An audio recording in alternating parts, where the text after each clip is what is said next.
Kickoff, pregame flame. Box score brain with the sideline slang. Film room vision from the couch. They coach, coop, take, hot stat. That's a crisp combo. Fourth and short, they going for it. Press break, full court, can you score it? From the barbershop chat to the big screen plot, they break it all down, every angle, every spot. Welcome to the Chris Logic Podcast, where the beat hit first, but the facts still last. Frost on the mic, they talk that talk, from the chalk to the pot, they calling every shot. Welcome to the Chris Logic Podcast, where the crowd get loud when they run it all back. If you love that grind, you gon' feel this way. Turn it up, lock in with Frost and Zay. Overtime stories, buzzer beater nights. Trade rumors running through the timeline. Hype, draft daydreams. Who's the next one up? They weigh every word like a trophy cup. Red zone reads. Who's clutch, who fall? Legends getting told like the banners in gold. From playing hope to the Super Bowl stage, they paint that picture page by page. Welcome to the Chris Logic Podcast, where the beat hit first, but the facts still stay. Frost on the mic, they talk that talk, from the chalk to the park, they calling every shot. Welcome to the Chris Logic Podcast, where the crowd get loud when they run that show. If you ride for the game, you gon' feel this flame. Turn it up, tap in with Frost and Zay. New week, new smoke, what's next? What's next? High seat, bold take, no takes. No take. You can hear that grind in the breath they take. Every word, every pause, every point they make. Welcome to the Chris Logic Podcast, where the beat hit first, but the facts still last. Frost on the mic, they talk that talk, from the chalk to the park, they calling every shot. Welcome to the Chris Logic Podcast, where the crowd get loud when they run it all back. If you live this sport, you gon' press play. Turn it up, ride out with Frost and Zay. Frost and Zay.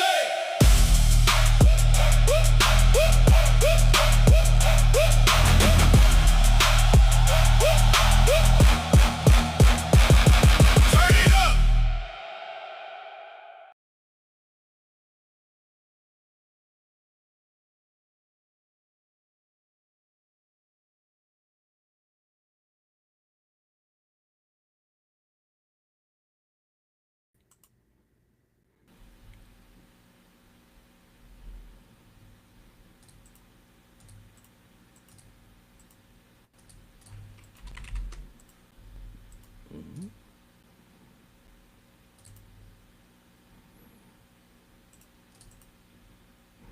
Yo, yo, yo. What's good, everybody? What's good, everybody? What's good? Episode 57. We are live, baby. We are live in full effect.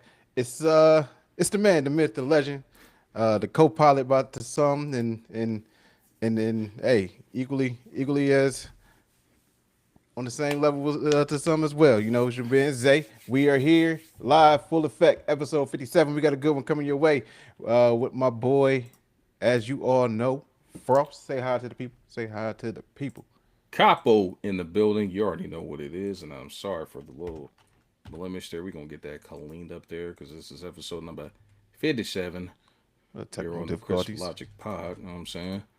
But That's why we need a producer, man. That's why we need a producer. Well, I definitely need a producer, man. If anybody in there, you know what I'm saying, trying to get in on the ground level, man, hey, holla. We are definitely looking for assistance with this. Not that we don't know how to do it. I would just love to be able to showcase my talents without having to multitask. But nonetheless, y'all, it's another fresh episode. Yeah, boys. Frost and Zay, Chris Logic Podcast. You already know what it is, man. We got a special episode here on deck for y'all. Number 57. Without the 50. No 750. 750. It's 50, not 750.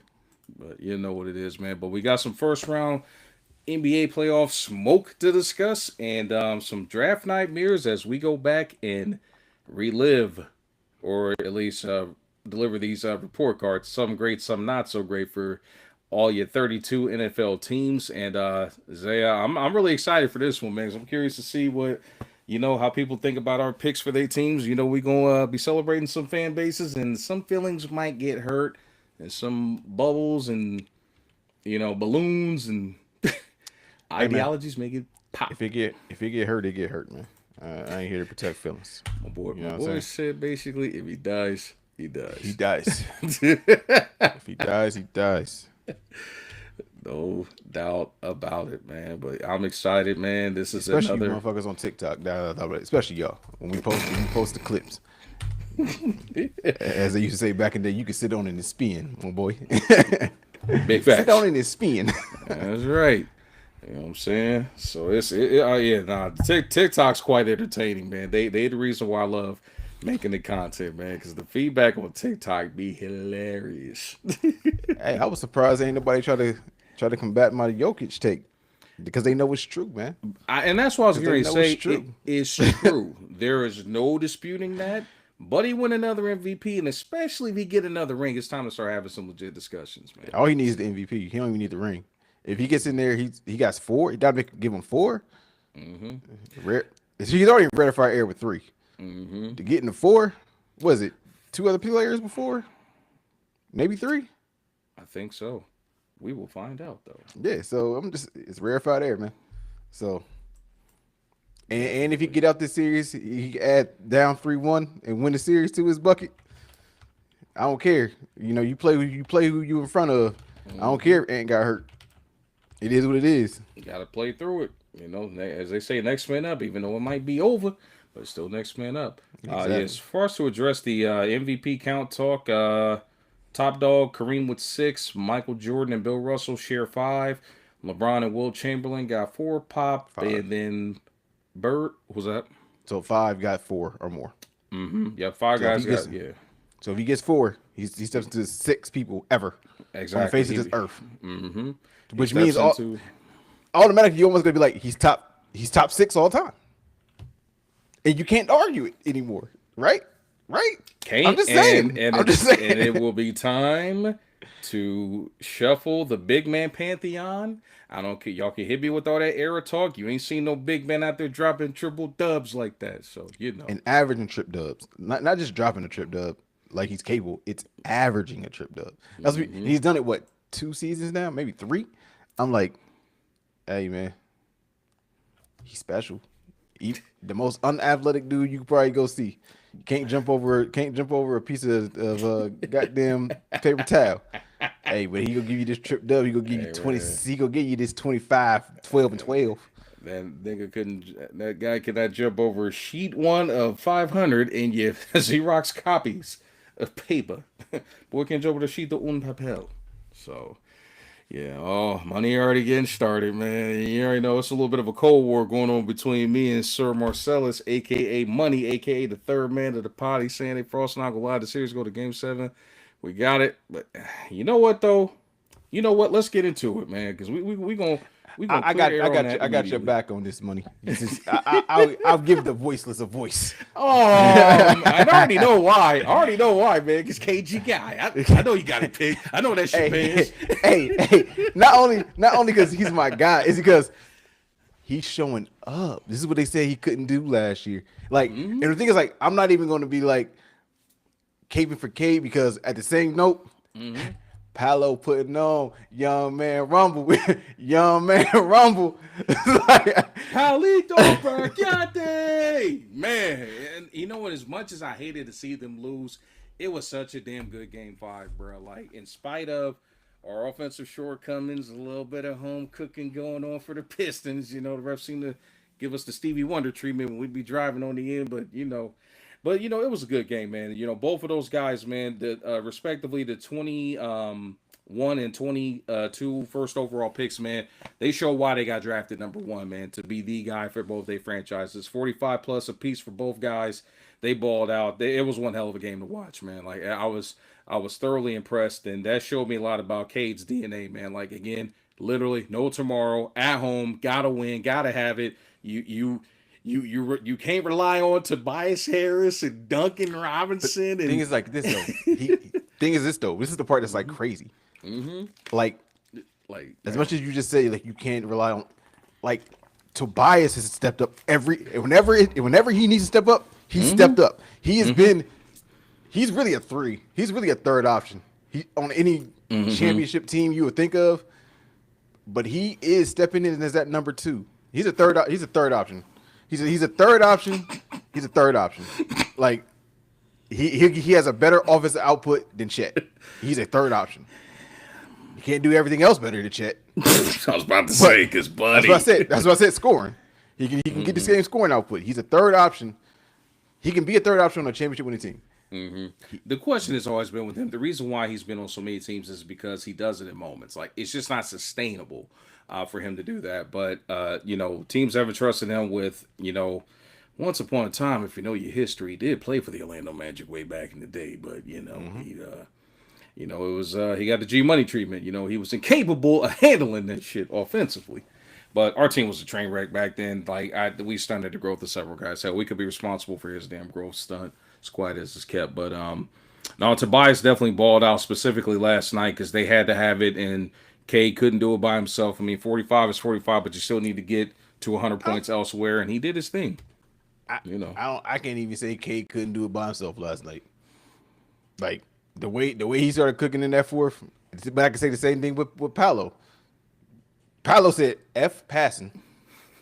I'm shooting every time. Hey, this is on me. My back. Get on my back." Him and Cade did that damn shit. Get on my back. Yeah, and we about to duke this out. We the heavyweights. They say we next up. Duran, you've been disappointing. Sit the fuck back. Clear the fuck out. Hey, man. Cade don't show me. Cade showed me he's special. They need to get him a second scorer. But that boy's special. Cade's special. I've been saying it all along, but he proving it. Even if they don't win the series, he proving it. Buddy, funny, man. Every time I put some respect on his name. I mean, he's picked it up a slack of Jalen Duran. I mean, and Duran got them off to a good start. But again, for a guy that was a first-time All-Star, big stage, he's still not impressing me, bro. Like, no offensive bag for all that efficient scoring. It was really, like, real talk, his numbers are heavily connected to Cade getting him going and those other guys being able to create offense because bro has no bag. Like, I'm sorry, like Jalen Duran is no threat offensively on the floor unless it's like off of finishing dump offs, lobs. Like, he reminds me, if we're going to be honest, he's an old school center. He's an old school center. He's an old school center, but it's like he's a poor man's like DeAndre Jordan or like Dwight Howard. It's kind of like of that, and even then, like I had a little bit more of a bag than what Duran has, but like Duran's just like one thing I need to see out of him, stop trying to dribble the damn ball, bro. Every time I see him like dribbling that joint and it's north of the 3-point line, bro, he's gotten his cookies picked every single time. Stop dribbling the ball. Pass the damn ball, bro. You're not that guy when it comes to moving with the ball, bro. Hey, people be telling them they are, man. Like, and I don't get it because I say the same thing even when I watch, like, I know it's a different team, different series, and that series is actually over. Whenever I see Lou Dort put it on the ground, I'm like, Dort, that is not your game. Nope. It's not your game, fella. Get to the corner. That's not your game, fella. Bad shit happen whenever you put it on the deck. Give up the ball, big fella. Give up the ball, big man. Give up the ball. So, I get it. And same thing with Durant. Like, every time he tried to put it on the deck, turnover. I was like, oh, they about to lose this game because of Durant. Like, bro, Wendell Carter Jr. should not be, like, getting cookies off of you, bro, period. Like, him and Paolo, like, that ain't even their game, bro. They just know you can't dribble, period. And speaking of dribbling, what the fuck happened to Karis LeVert's, like, bag, bro? Like, he can't dribble all of a sudden. He fitting into his role, man. He used to be instant buckets, shot creation. What happened, bro? That ain't what he need from him right now, bro. He doing what he need to do. They need to be catch and shoot, bro. Like, I don't want him I'm about like him with Lou Dort. Don't take no damn dribbles, bro. It need to be shoot and something else. But I will say this: outside of that series, Detroit's gonna have some hard decisions to make personnel wise. The two guys I'm looking at with that is based on what you're seeing right now, Zay. Are you maxing out Jalen Duran, like with a big time max contract, made the All-Star team, second leading scorer on the team, but based on what you're seeing right now in this moment and throughout this series, you ready to max him out with a contract? I wouldn't, but they're going to.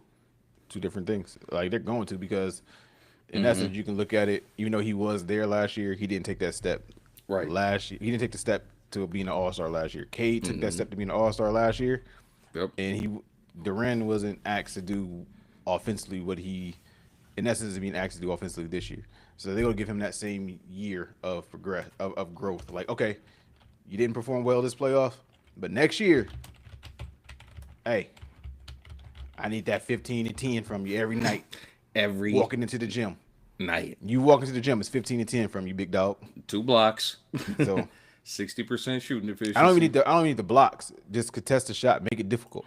Like, you can't ask everybody to be fucking Wimby. Because like Wimby may actually block 6 shots or 4 shots or 2 shots or whatever he go block that night. But he go affect about 30. I forget what somebody gave him a nickname I heard the other day, bro. Like, and I can't remember off the top of my damn head. It's gonna come to me later, but Nigga basically was cracking.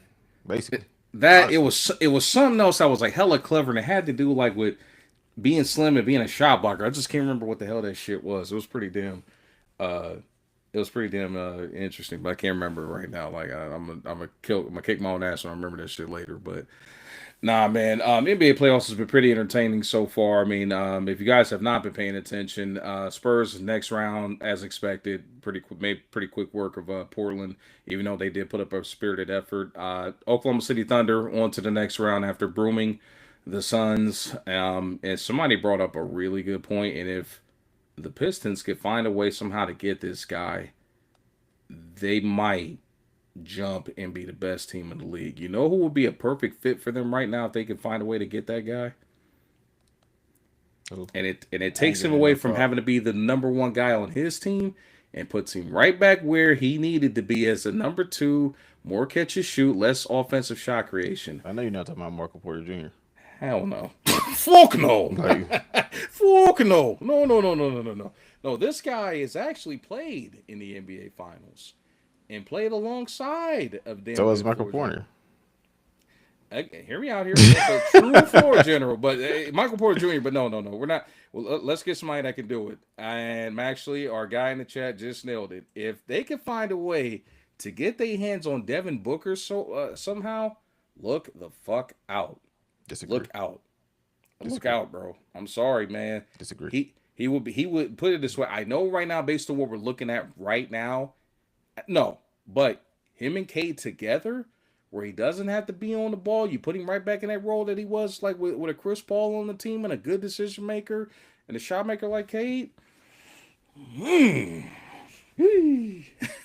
just saying, money with me. Money knew what I was talking about, bro. But if they can find a way to get that guy, man, that can help them turn the curve. But so you're not getting him without obviously not.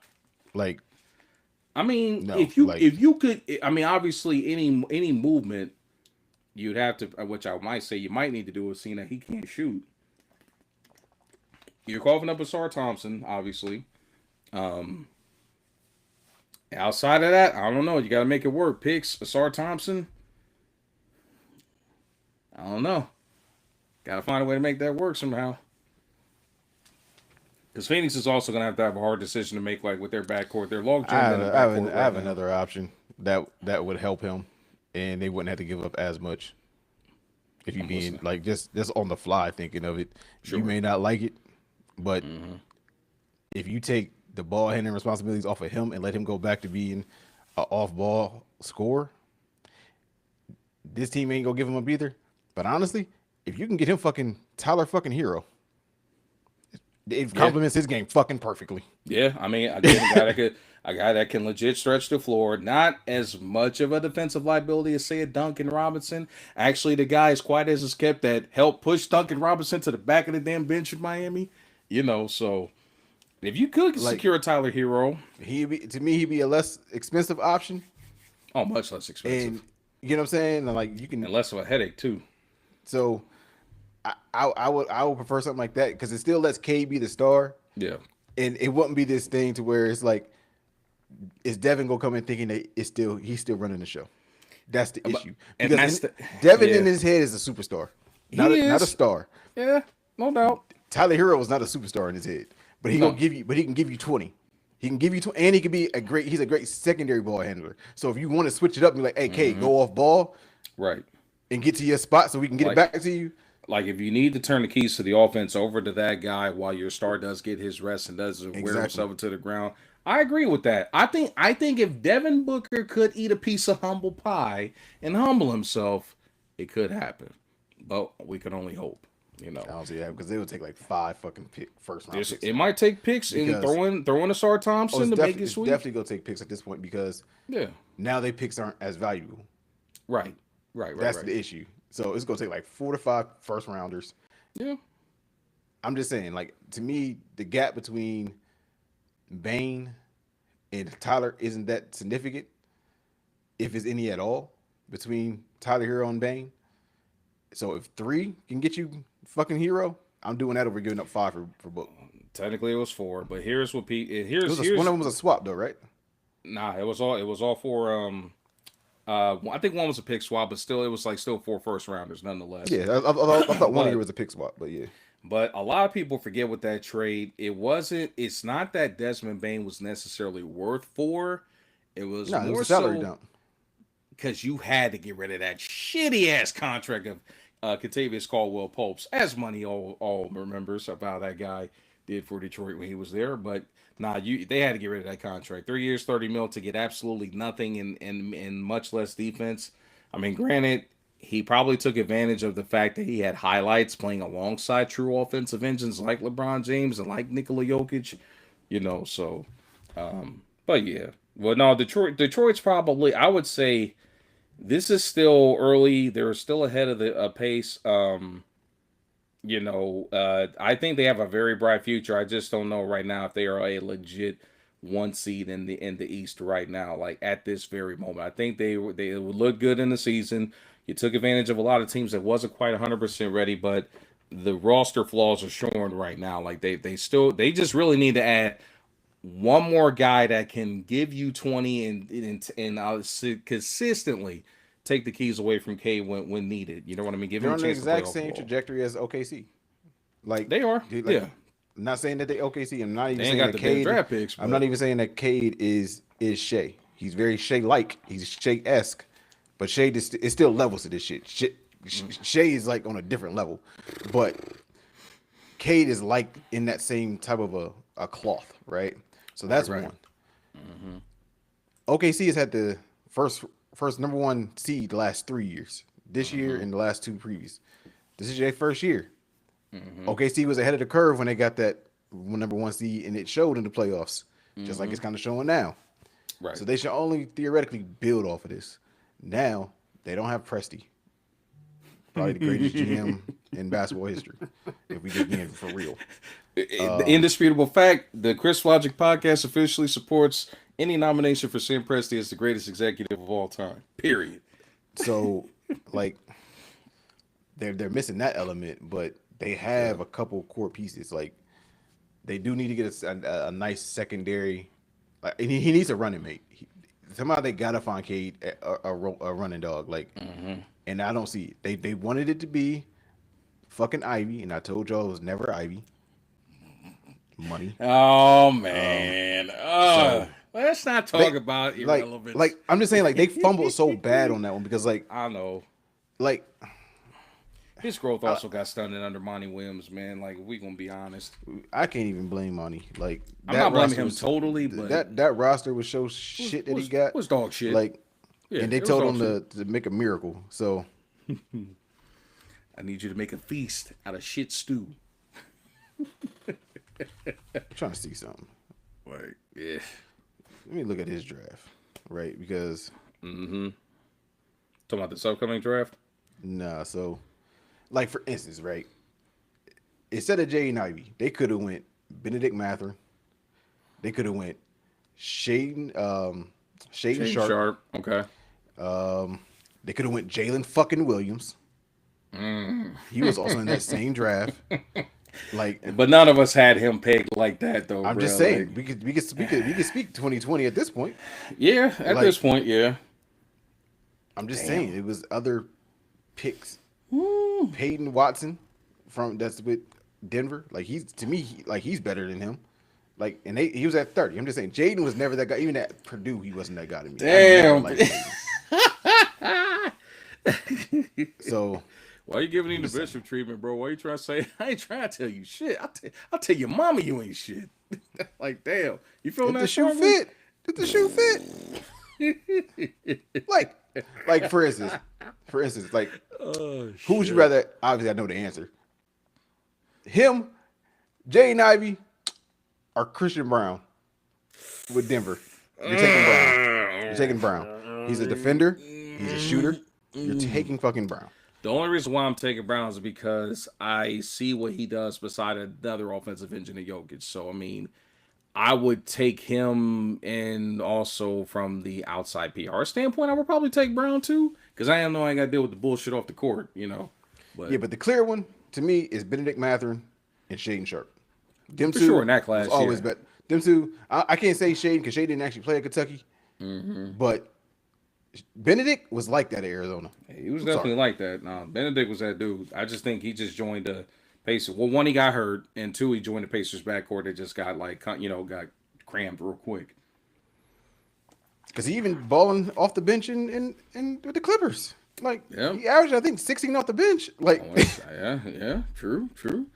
And considering he was like buried out there too for a hot second, but yeah, no, you're absolutely right. You're absolutely right. I'm just saying, Jaden averaged 8 as a starter. True. I mean, come on, Debo, stalling mode. Damn. Man, just saying. Gotcha. All right, go on. And then it looks like as of right now, Hawks Knicks game 6. 25-13 Knicks. Yep. Yeah. Looks like Knicks are in position to possibly close it out tonight. Obviously, that series did not get off to a start that we all expected. Knicks are in prime position to right the ship, and it seems like they finally started playing some hoops, man. But given the fact that they struggle with the Hawks, how do you feeling about the Knicks, like long term? Like, do they have a shot at possibly coming out? Minus Boston, we know Boston is the outlier. It's not enough. Even with all those wings they got the big, they got the wings, they got the guard. Like, what else? What else It's you not need? enough. Like they just don't gel to me. Like Yeah. to me, Mikal Bridges doesn't know his role on the offense, even with all this time, and it shows. OG is doing what he's supposed to do. Brunson's doing what he's supposed to do. Cat forgets that he's a big man at times and just wants to sit on the perimeter. Hart forgets that he's 6'5" and wants to be on the inside. Like it's like it's just people that forget what they're supposed to be doing and what their roles is supposed to be. Yeah. And I think they lack the mentality to be winners. That's the reason I think Cat got to go, and you got to try and trade him potentially for a Giannis, someone that is going to give you maximum effort every night. He'll try to fight through an injury, and he gonna give it to them all. If you compare him with Brunson, and you can keep OG, it's a recipe. Now, unfortunately, that means that you're gonna eventually have to unload Mitchell Robinson, because the reason why you'd be like, oh, elevate him to the starting lineup. Yeah, he's a great defender. He's a great rebounder. The issue is you can't have two dudes in your starting lineup that shoot under 60% from the free throw line. You can't have two. You only got room for one. Facts. You can't have him and Giannis to shoot from the free throw line and close out situations and clutch situations. Can't have it. So And I'm still not counting out the Warriors not still stealing the Giannis sweepstakes. I don't know, man. I don't know who would they trade for. Like, I just don't see it. Yeah, I mean, I get that too, but I don't know. I'm not counting them out. Porzingis is not enough. Not especially at this point. Shit. That's what I'm saying. I mean, you could trade the expiring contract of Draymond Green. I mean, that's a It's possibility. not enough. Everybody know. I mean, the Bucks don't like whatever they get on return investment. Like you're getting ready to return back to being. I mean, you're going to be slightly worse than what you are right now. Like missing the playoffs and not moving the damn needle anyway. So, yeah, tough situation for those boys. Cleveland's up 3-2 right now on the Raptors in their series. Looks like we got Game 6 taking place tomorrow, 7:30. Cleveland packing up the Raptors, or do the Raptors have a chance, especially with injuries to Brandon Ingram and I forget the other guy that got hurt. Well, Brandon hasn't showed up all the series anyway, so he's not a factor. You're suggesting addition by subtraction. Maybe if you're missing all your shots, but Man. Cleveland's too talented for this to go 7 with them. That's where I'm at. They probably are going to end up going 7 because one is like all of a sudden Scotty Barnes has woken up and said, "Hey, I'm a scorer too," and I don't get it. Like all of a sudden, chicken alert. and then RJ Barrett is finally playing the way he's supposed to have been playing for all these years. Had to be He gives you 20. He basically gave him like almost 22 a night in this round. Yeah. They getting depth from the bench. Like they could probably get it. I don't know how they can win the series because I know you didn't want to say it, but the way that the offense flows and the way that he's been playing in this first round, if Cleveland was to lose, is not on James Harden. It is 100%. It is 100% on Mitchell. Mitchell has disappeared, and the person that has not disappeared is Harden. Harden is like, hey, I'm giving you this 20. I'm hitting a big shot every time we need it. He looking at Mitchell like, nigga, help! It's not help it's me! a real thing. Nigga. I came here to help you, like, nigga, help me, like. He said, "Oh, so you here now? I can sit back. I can just chill." No, man. Nah, I'm thoroughly disappointed in my fifth cousin Donovan Mitchell right now, man. Like, what the hell is going on, sir? Maybe I need to put away my Don issue 4s away until he straightens his damn act up. Because I definitely expected to be the Mr. I told you so for James Harden. And I'm still not saying that ain't. Because again, we first round in the East. Let's see what happens in the next round, But so far, I can't blame it on James Harden. You're absolutely correct, sir. I can admit, I ain't saying I fucked up, but I'm just waiting for it. Hey, I'm just. I mean, Cleveland ain't been put on life support yet, because that's where I gotta see. I need to see Fate of the Universe. Game 7. I need you to carry us to the promise. I need you to do what K did last night. Life on the line. Fate of the Universe. And I need you to come through like K did and not mom spaghetti like how we've seen from James Harden so many times. But we it's still early. We're going to see. But like I concur, this series should not even be flirting with going 7 games. They should have dispatched them in 5. But here we are. It shall continue tomorrow night. Obviously, I can't even say obviously because all of a sudden Philly's got a pulse and they're getting back in that series against Boston. It should be over. It should be over tomorrow night, or was it tonight? It should be over tonight. It should be, but I don't sense the certainty there. It's almost like you're leaving a room for a little bit of doubt. It's not that it's doubt. It's like Embiid has come back like he never was fucking gone, and it's like they don't have an answer for it. They keep dropping on him. He's like, "You go under? I'm a score. I'm gonna shoot it." Oh, you go switch it. You go put this big on. You go put this little on me. Now I'm gonna back you down. Oh, you go try and trap. Okay, Paul George corner pocket. I don't get it, man. Like I understand the man is not played to the level of when he won MVP, but this is a former league MVP we're talking about here that still can play when healthy. The question is when healthy, and I'm actually happy for JoJo, man, because I did not expect it to be this big of a tail off. But JoJo's out here, man. He must have been listening to Roy Jones's track from back in the day. Y'all must have forgot, because buddy, yeah, it's a lot of people that must have forgot. Like, and also about this series too. All right, and I know like they still winning, but I've been having these talks. Look, stop confusing mentality with ability and who's a better player. All right, people. So look, cook up when you watch these games. All right, Jaylen Brown is not a better basketball player than Jason Tatum. I knew it was okay. coming. He's not a better basketball player. He has a more of a killer mindset. So that's why you love him more, and he can be more aggressive offensively at times. But the issue is he's so aggressive, and he averages 25. 4-4, and he think he's the better person. Meanwhile, Tatum is giving you 24, same output, more efficient, by the way, better shooter, by the way, but giving you nine rebounds and 6 assists. He's a better basketball player. Stop thinking that Brown is a better basketball player than Jason Tatum. But say, they getting paid the same amount of money, damn near. Jalen's all NBA. Yeah, because he came in a year later. Tatum reset the market when he signed his deal. Guess what happened? Guess what happened the next year? He reset the market again. It's what happens. Like for instance, I know it's a different sport. We live in a world where all that matters is what time you come up to get paid.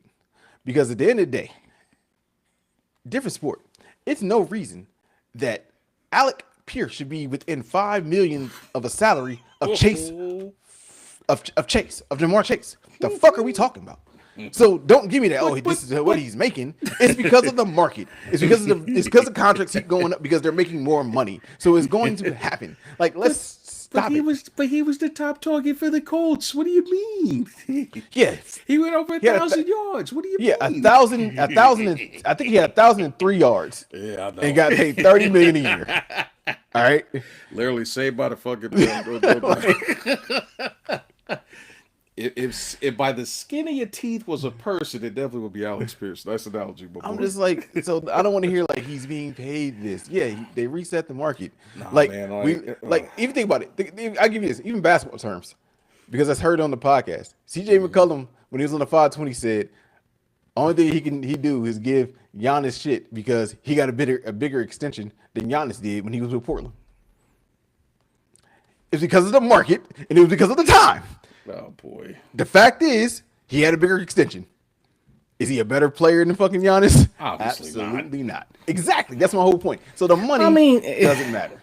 It doesn't, bro. I mean, that like we can all go back to when we started like the birth of these ridiculous ass contracts. And no disrespect to this dude because I rock with him not just because of his time at Ohio State, but I rock with him like throughout his whole damn career, even as a pro. Like, and I've actually dude's humble as it gets as far as professionals. But when Mike Conley got that big ass contract all those years ago and literally reset the market right after that first major TV deal with no All-Star appearances.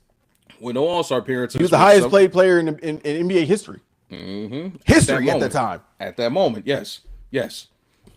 But again, it took advantage of at the time, and to Memphis, to the Grizzlies, their franchise, he was worth it to them. You know what I mean? I mean, he got them to heights they had never been before. He was their guy.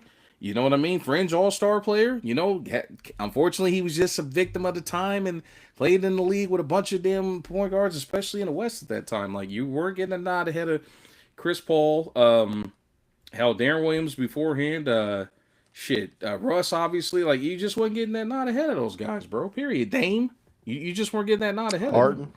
Harden, technically, yeah, if you call him guards, like, yeah, you're just not getting that nod ahead of him. And then, you know, but, you know, it's one of those things. It's at the time, and it's about what you work to the franchise. Now, Jaylen Brown, we know it's an all-NBA talent. But he's first team all NBA dude. He's a great fucking player. Mm-hmm. That's my whole thing was not saying that he's trash. He's far from it. No. He's a top 3 shooting guard in basketball. Mm-hmm. End of the day, he is. He's just not a better basketball player than Jason Tatum. He's not a better basketball player. I'm sorry, he's not. He's not, especially on offense. Like, he's not. You know. All around, he's not. Only thing you can say Jaylen, it probably is better, is an on-ball defender. Yeah. But it's slim. Even with that, in my opinion, it's not even like it's like a wide gap. And it's one of those things too, where depending on like what lineup they deploy, you might be. Tatum is interchangeable depending on who they're playing at the 3 or the 4 spots. So, you know, it just depends.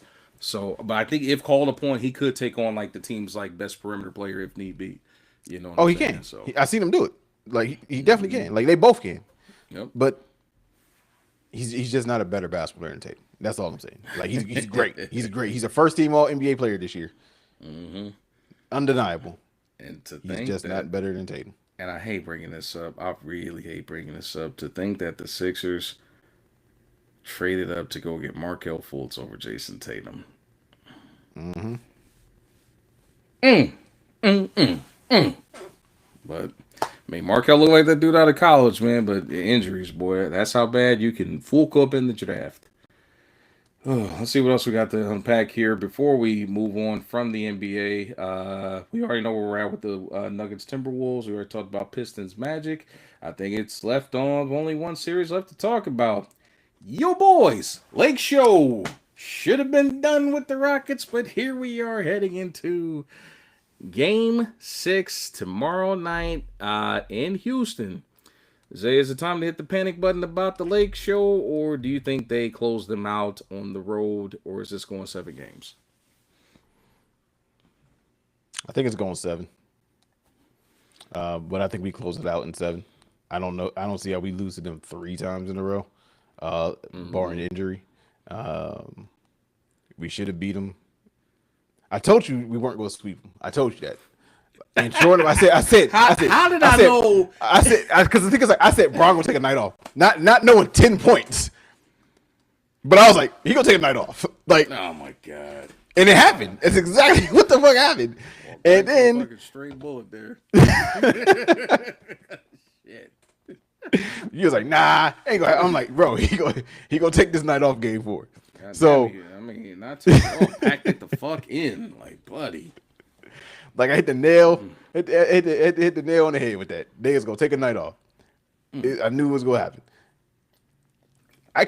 Game 5 was just despicable. Like, and then I thought it was gonna happen because I was like, oh, AR said, hey, this clip locked and loaded.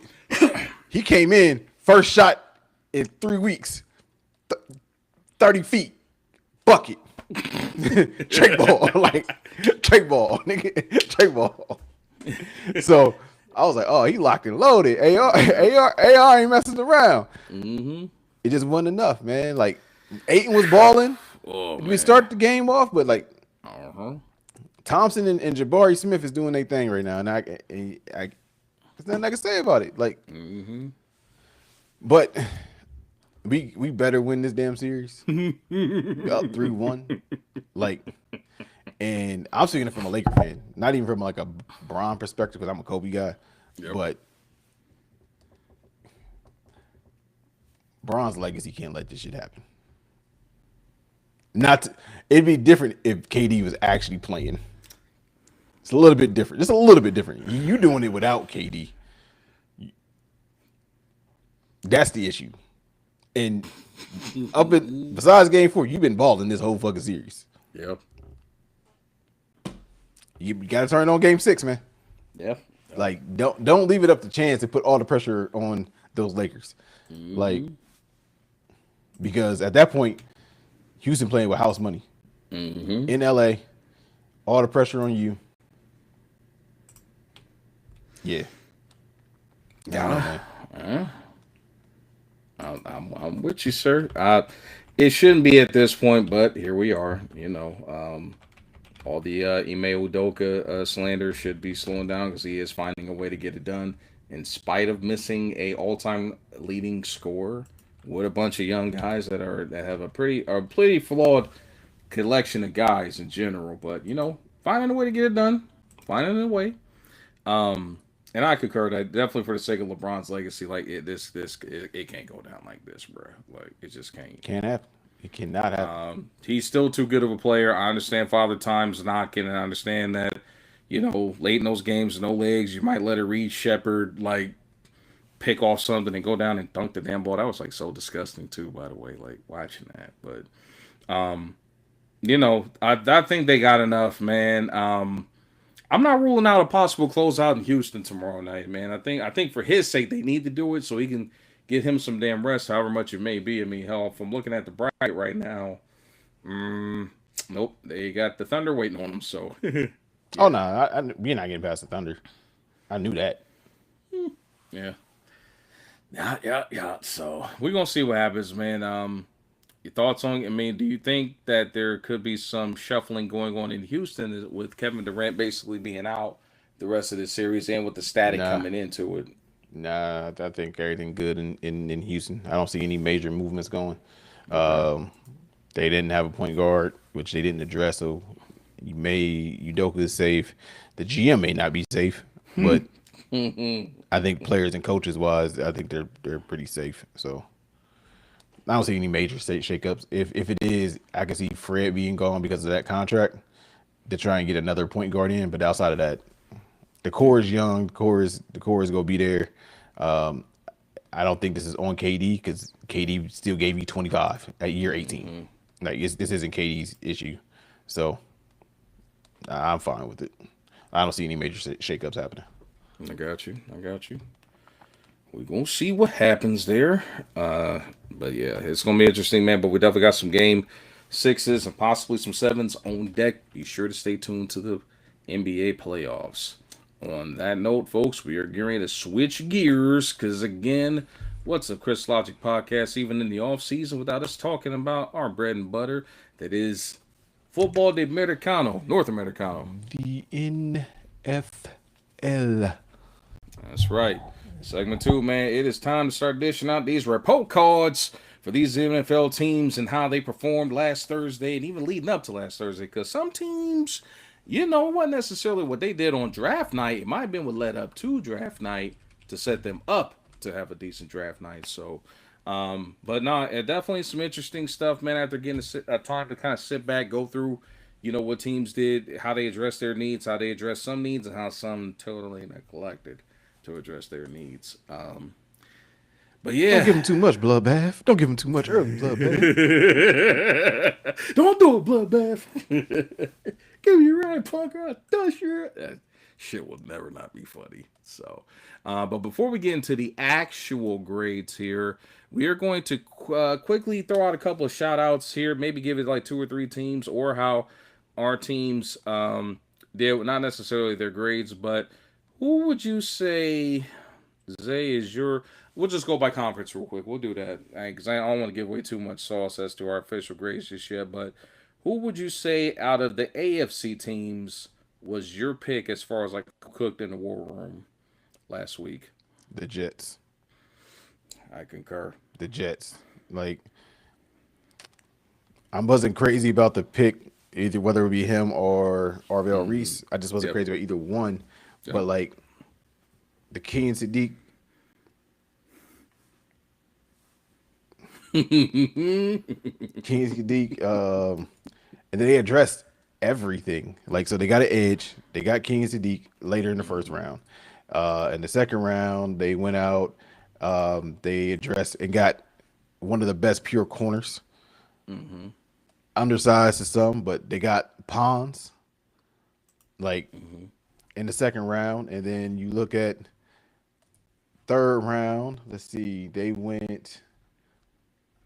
I had it here. I'm trying to see. I don't think they had a third round pick. I think they traded their third round pick. But yeah, like they addressed a lot of needs. Like, and I think King Sadiq is going to be a potential like Pro Bowl caliber tight end. I think Pons is going to be a great. I'll see him playing nickel, but a great nickel. And just a great football player. They already got edges. That's the reason I wasn't crazy, because they have Jeremiah Johnson. They have the other kid from Iowa State, McDonald. I guess you could say you're trying to replace McDonald for a more stronger guy. That's cool. And then also people got to think they added Pons, and they added Micah Fitzpatrick in the offseason. So I like what the Jets did in the draft. It addressed a lot of need, and I think they got one of the best corners in the draft. So I got the Jets. Definitely, bottom line, came away with 3 first rounders, especially getting that last one in there after the pick swap or the traded of the picks with the 49ers. Definitely addressed a lot of holes. The ship doesn't look as rocky now, even for Geno Smith now coming in at quarterback. A lot of pieces taken care of. For me, I'm good. If I got to go with the AFC, and it kind of shocked me because I didn't really know what they were going to do, especially with all the quarterback rumors flying around there. I'm going to give the nod to the Browns. I just love what the hell they did, like addressing the receiving core. There was a lot of guys that fell into their lap at certain picks. Casey Concepcion falling down to them, and I was really high on Denzel Boston. I thought he was a first-round talent. Didn't expect him to fall to them in the second round, but again, all the shuffling with the 49ers who were wheeling and dealing, it seems like, and moving picks around help them get there. They arguably got 3 guys with that had first, not arguably, they drafted 3 guys that had first round grades. Like, so even Emmanuel McNeil Warren, the safety at Toledo, had a first round grade. And they got him in the second round as well. Which is crazy. So, yeah, like, I like Casey I didn't like the Casey Concepcion pick at first. Okay. Okay. Because I like, he doesn't, to me, he didn't move the needle for what they needed. But with them being able to add Boston on top of that, now I like the KC pick because I like Boston potentially as a 1 option over him. Him being that middle of the field guy, and they already have not Noah Fant, but Harold Fanta Jr. Yeah, Harold Fanta Jr. as a tight end who's a dog who might challenge the best tight end last year I mentioned him as a sleeper. You did because they're coming out of Bowling Green. I'm like, hey y'all, well, look what he did versus SEC talent. He killed, and they lost. He killed. Yeah, killed all 3 games. Killed. So I'm like, hey y'all, I'm just saying, like, y'all know I'm a coasting guy, but hey, if you can't get coasting, you got Harold Fan. Like, so I like it. I like it now.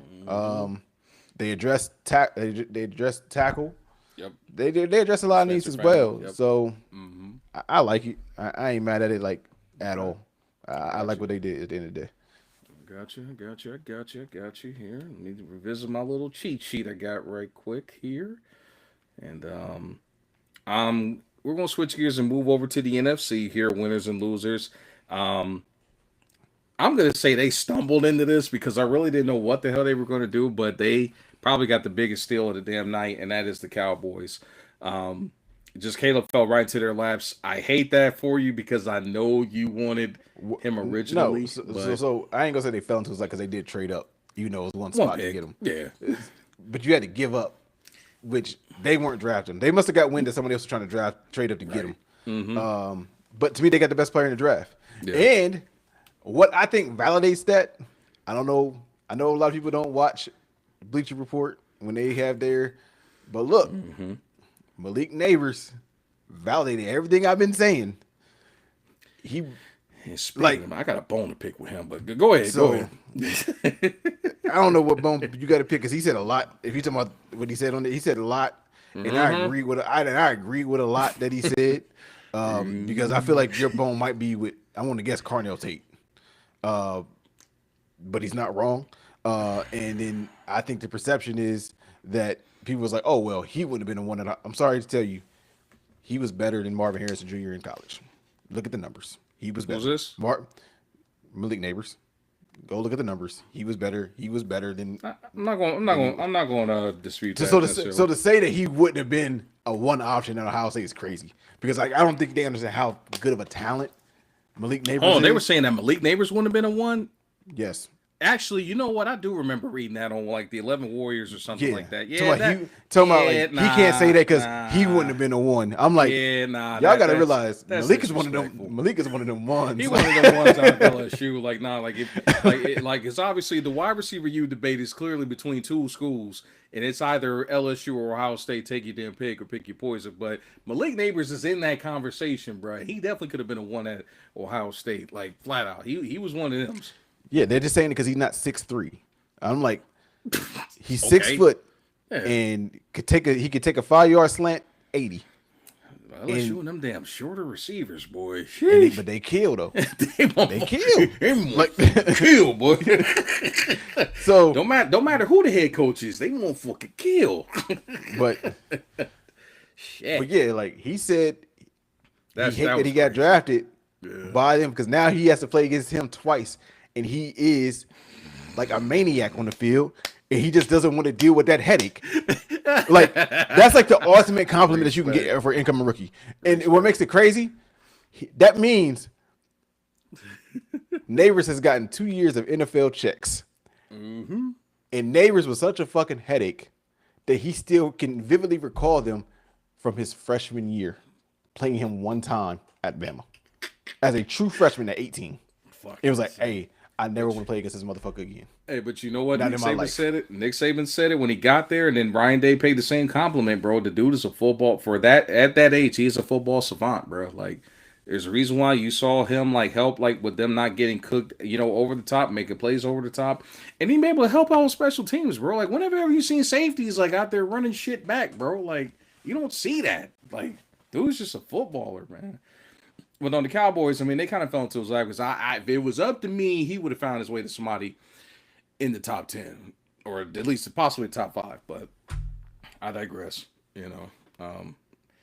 Teams had bigger needs elsewhere, even though some of them were questionable. Speaking of questionables, we are going to switch over to reaches here real quick. So,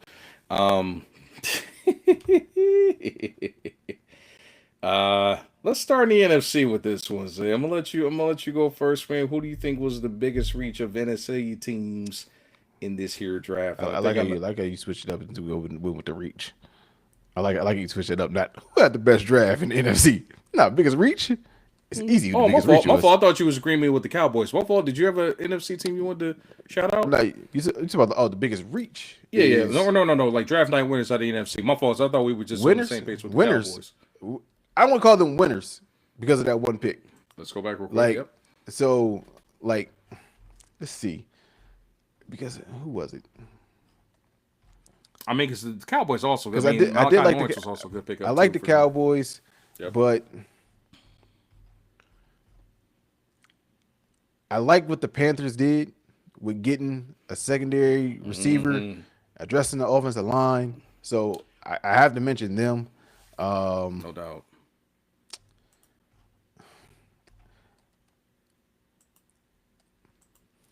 Because of Shanahan, I'm going to say San Fran, right? Hold up, bro. I don't know who that is in the comments, but he said just came here to say that focus. He's a staff regulator. That's a fucking crew. I love it, man. Appreciate you. Appreciate you bringing that energy to the chat. I had to put that one up there, but my fault, Zay. No, you good. Get back to it. That was good. No, you good. But I feel like y'all reached with the receiver, but no. You, at the end of the day, y'all reached with the receiver, but he fits in replacing Juwan. So I understand why they did it. I feel that you guys could have traded down and still got him. That's my issue with it. But as they say, if that's your guy, go get your guy. So I'm not mad at it. But I get it, bro. I get it. And that's what I'm saying. Like, okay, that's cool. But I think they did reach. So hold on, you talking about your NFC reach right now, or are you talking about your? Clear. The NFL, the reach is in that same fucking division, and Ty Simpson. Okay, Easy. so I see where you're going with that. That's the reach. Okay, that's the reach. Let's go ahead, cook like, up. NFC, because reaches in the draft, y'all. Talk to us in the chat about your reaches. Zay's cooking right now. Because my thing is, they're in win now mode. Why are you drafting Ty with the 13th pick? That's my issue. What's your best receiver going to rehab right now? And I'm not saying to draft the receiver, but you could have gotten Kenyon Sadiq to alleviate some of the pressure off of what they do. Because you guys use tight end. You would have got him an athletic tight end that gives them another weapon that makes people defend them differently.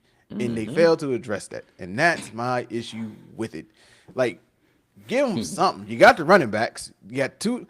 You got the Spider-Man meme going on in your backfield. They don't miss nothing if one is in, one is out. They run the exact same run style. They both can catch up the backfield. They both 5'9", 210 pounds. They got the exact same running backs. No doubt. Two of them. Definitely got a two-piece. Both light skinned.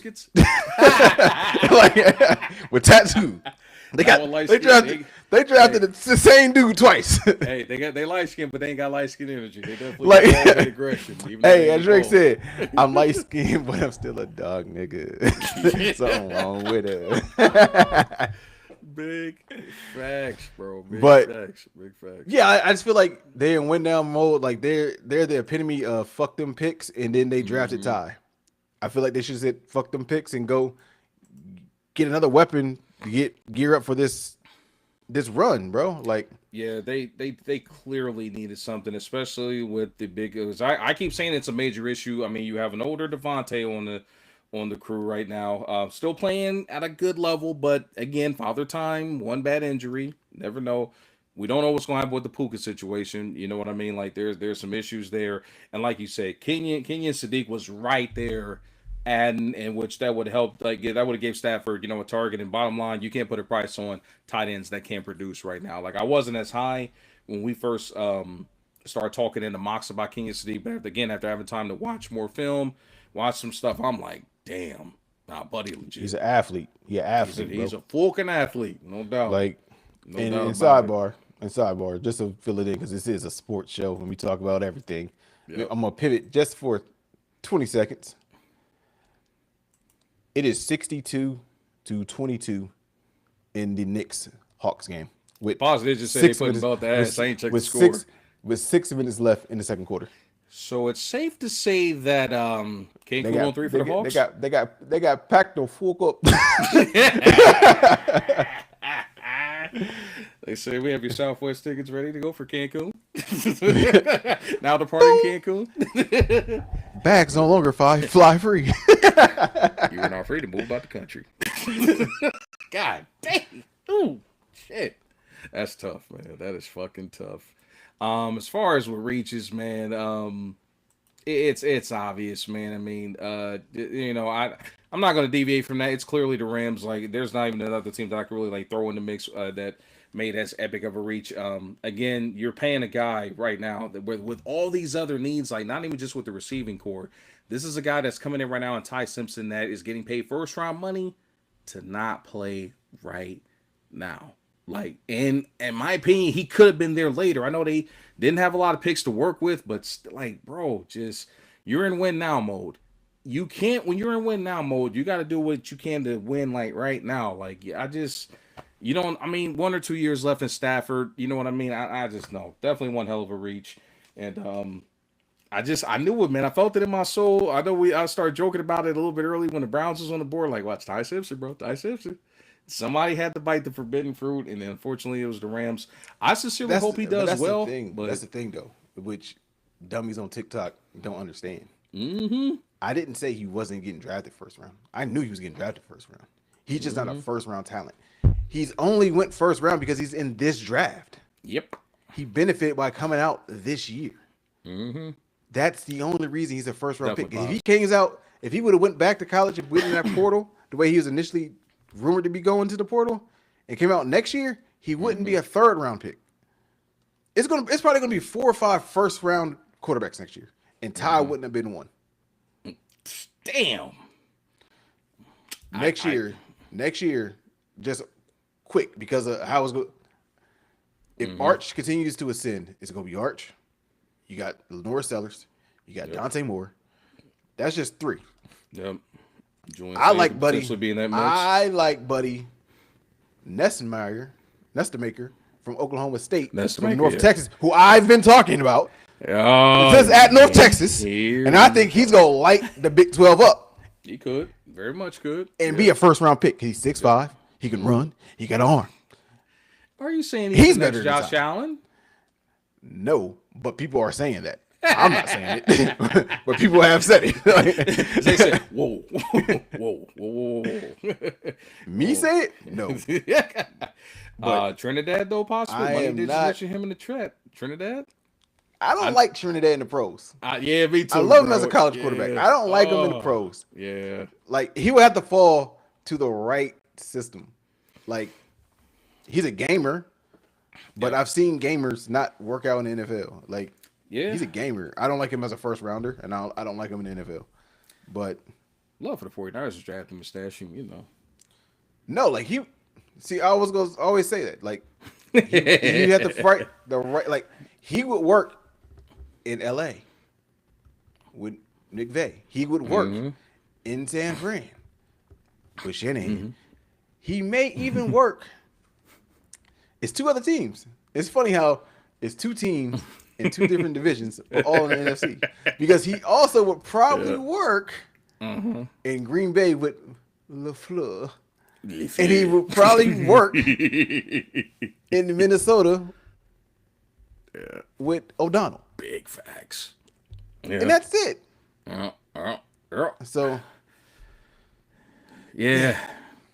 And pause. That was my other I was considering them, but the fact that the Rams reached so fucking badly. But we gonna get to the Cardinals here in a second, though. We gonna get into them real quick before we give out these grades. AFC biggest reaches out of the AFC teams. Any nominations you got for AFC teams that might have reached? Unless you want me to go first, because I got a clear one. go. So you have a clear one. Got a clear one, if you ask me. If you ask me, the team that definitely reached, and this is kind of hard because they didn't have no first rounder to work with, bro. But I'm gonna say the Bills, because the Bills clearly needed to land a wideout, like a legit one. And this ain't no knock against the kid, man. Like, I really do like Skylar Bell, but like, come on, bro. Like, all that wide receiver talent out there, bro. All that talent, and we couldn't get an immediate. Oh, wait a minute. He said scuffling the Knicks. Yeah, I was looking at it. Oh shit. He said Big Mitch and Big for life. But yeah, definitely them, man. I wasn't a big fan of them not addressing that. That's why I felt like with that, like, I can't even remember exactly. I got to look at my notes again to see who they took with their top pick in the draft, even without the first rounder. But bro, like, there was a lot of damn receivers in this draft, bro. And to wait that late, I'm not digging it. You know. So I'm not mad at it because one, they needed to address their pass rush too, and I like T.J. Parker. I like T.J. Parker. I do like T.J. Parker. So I like him early in the second round. To me, he was better than what the wide receiver talent was at that point. Skyler, what'd he go, round 4? 4, yeah. Yeah, and the Bills didn't have a third round pick. Yeah. You know what I'm saying? So they didn't have a third round pick. Yeah, I hear y'all. And then you got a guy in Bell who I've seen in some people give him a first round grade. At the lowest second. And you got him in late in the 4th. It looked like he might have been the 5th. Well, 4th. They got him in the 4th. They got him in the 4th. 4th round, yeah. So I like Skyler in the 4th. I think they got a steal. So you're saying that Skyler saves them from the raft that I'm giving them? Yeah, because you also got to remember, I feel they could have went higher in their trade, but they added DJ Moore. DJ Moore is a great receiver. I forgot about that. So you add Skyler to complement DJ. I like it. I wish they would have went after AJ Brown over DJ. I've been calling for that. Yep. But DJ isn't a slouch. He's not a slouch by any means. Yeah, but AJ's just special. And I think he fits the mentality that Allen brings. That's why I want him there, and now it looks like he better be a Patriot. So, boy, we'll see what happens. But I like Bell at 4, bro. Like, I thought Buffalo had a good draft, bro. Okay, I'm not saying that they didn't have a bad draft, but I don't know, man. Maybe I was expecting more, and I also did forget about them picking up DJ Moore as well too. So, but yeah, even still, like, with as bad as that receiving core was last year, bro, like, eesh. I don't know. Can I also mention something? Yep. It was a draft. It was a pick that I liked, loved, and hated all at the same time. Because I feel he has the potential. He had the potential to be the steal of the draft. And it was the Raiders. Them drafting that running back from fucking Arkansas, Washington Jr. Yeah, man. Look, the scary thing is, like, I feel he could be the steal of the draft. I really liked him coming into the draft. But you just paired him with Genty. He's faster than Genty. We live in a world, to where he could take snaps from Genty. That's why I hate it. Even though I like Genty. And I think Genty's really fucking talented. But I think so is Washington. Yeah, like but Genty I could've think gotten I the think Series I last year. think I think they're gonna try to mimic. Actually, you know what? I take all that back. What I just All of said. that back. All of The that back. reason, Uh because it just registered in my head. oh. Because it was a team that I wanted to draft him. I wanted him. I really wanted us to get him, but I knew we wouldn't go running back. But outside of that, I was like, damn, he would be nice in Seattle. Because the way they to replace Kenneth Walker. That's what I was thinking. But guess what? I just thought of it. The Raiders head coach is their fucking OC from last year. That nigga's about to cook. Both of them. Both of them. Like, the way they use Zach and Raiders might be better faster than y'all thought. That's fair. Because they addressed that defense. And you also are not throwing Mendoza to the Wolves immediately. You definitely got a good bridge quarterback who can still, if given a decent situation, can still do something. I know I've been critical of Kirk Cousins, and I felt that he's overrated, but I think now it's like right at the plateau time where it's like, okay, we know what we're getting out of Dirty Kurt. It's just got to be the right situation, you know. So, but Kirk got a couple toys to work with out there, you know. And boy, man, you took it away from me before I could get to it, man. Katron Allen was definitely a steal. How in the fuck did he fall that far, bruh? How, man? Make it make sense. Man, woo. I don't know how he falls that far, man. The 6 to Washington, the sixth round. Real quick, JT, you can't say I don't know, brother, and not put context into what you're talking about. I think he might be talking about We don't say a lot. Yeah. So you just can't say I don't know. Yep. And I know who this is. So he got it. Hang on, he said. Yeah, they did fix the O-line. In free agency.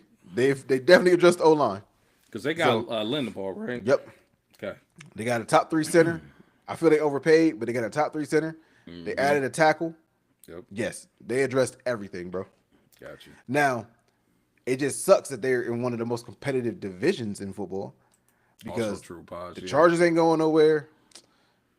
I don't think the Broncos is going nowhere. And sadly, they live in a world where Patty's still in that fucking division. So Still gotta come back from injury. I thought the he wasn't problem gonna is be he still ready. can throw the fucking ball. I think even if he That's- slowed down, he's that's still the- gonna be effective. God That's damn the it. issue. That's the issue. Like he's so fucking good, bro. Like, and they talking about he's on track to be ready week 1 off the ACL, and I'm like, so I'm just saying, man. I'm definitely liking Singleton going to Tennessee too. That was definitely a good pickup as well. I was a fan of both Penn State running backs. I think clearly it's a case where their split time hurt their draft stock, but I definitely like him going there because I felt that they had a bigger need at running back, a big need at running back too. So I definitely think that was a good pick for them too. In my opinion, if you split in time the way that they split time, it shouldn't affect your draft stock in the NFL for Right. 2 reasons. One, they're not getting the bulk load, and they're going to use you the same way in the NFL. Meaning he doesn't have as many hits on his body. That's what that should also signify. 2, Singleton is also the all-time touchdown leader at fucking Penn State, passing someone that was a bell cow, and Barkley. And he did that splitting time his entire career. So they're explosive. So both of them falling the way that they did only happened because Penn State was so ass this year. But yeah, like. You said weren't they over the cap because Crosby? They saw the Crosby No, contract. they're not over the cap. They are not over the cap. And they're not even close to the cap. Not even close. They had like I think the Raiders had like close to $140 million in cap space going into this offseason. They Crosby being traded was not a cap move. So they didn't steal your player. They didn't steal your player. You see, so look. So this you actually know who this is. This is Turney. Jay Turner be commenting in the damn I got on my Twitch streams. This is got you. Turney. Yep. Peekaboo. So he's a Browns fan. Son, like I told you He said, in the son. text. Like I told you in the text. You wanted to draft a second option in the top 5. No, Cardinal Tate's not your guy. Like, not when you need so much. He's not. He's not. Like, he needs someone else beside him. He's not a true one. So, it is. Oh, so he wanted aggravating. Tate. I got you. He wanted the Browns to take Tate. And I'm like, no, not at 5, bro. Man, not at yeah. 6. No, like French top 10 to me, but we gonna get into that because like stop this nonsense. Like congratulations, Tennessee. You just drafted your number 2 option with the 4th overall pick. Congratulations. Oh, all right, man. I'm just saying that's it. And you only did it. They did that because they panicked. Like, respectively, as soon as I would have seen Love get drafted, I would have been ignorant and be like, hey, Minnesota, would you let JJ go for the 4th overall pick? I'm calling teams and be like, better yet, hey, I want AJ back so bad. Hey, Philly, you want this 4? You want this 4? You want him? I'm overpaying because I know he like that. That's what I'm doing. But on the block is crazy work. Different regime. True. Different GM, different everything. So I'm going that type of a route. I'm just like, I like Tyson as a 1. I don't like him as a 2. But if I can get out, so statistically, AJ Brown has been a top 5 receiver over the last. Actually, he's really been fringe top 3 the last 5 years, stat wise, production wise, look wise. You add that back, I spin the block. Robert Saleh needs something. Give him some fucking toys. Like give Cam Ward a security blanket. Like you also got to look out for your quarterback. So we're gonna get to that here in a second, buddy. But yeah, I'm with you. Like right. So, I'm just saying you can't draft a second. I don't think Tate is a bad player. That's not what I want to come out from what I'm saying. Tate is not a bad player. He's going to be a good pro. He's just a 2. That's fair. And he's not to me, he's a 2, not a 2, possibly a 1. Like, he's not going to be better than T. Higgins. Yep. That's what I'm saying. Like, you're not even getting a T. Higgins type 2. You're getting a legit 2. All right. Getting a 2. All right, man. All right. And you really agree with it. We got to get into it. The only reason why I'm saying is we got to get into it. But since we already talking about the AFC, I think it's time for us to start handing out these report cards because it is bubbling over, and I know y'all ready to get to it. So we are officially in the main event of the podcast. It is time to give out our official draft report cards for the teams. We are starting with the AF Sizzle. And since we are talking about the Titans, I feel let's start in that conference and let's give our official grade for the Tennessee Titans in this draft. I'll go first so I can clear the air because I know I've been sitting there and all this other shit with Zay. But we're gonna start with the Titans here, folks. Feel free to chime in the chat and give your take here. Pause and we'll let you get your comment off. He said, "Release watch Wandell's a slot gadget." Everyone knowing? Yeah, I got you.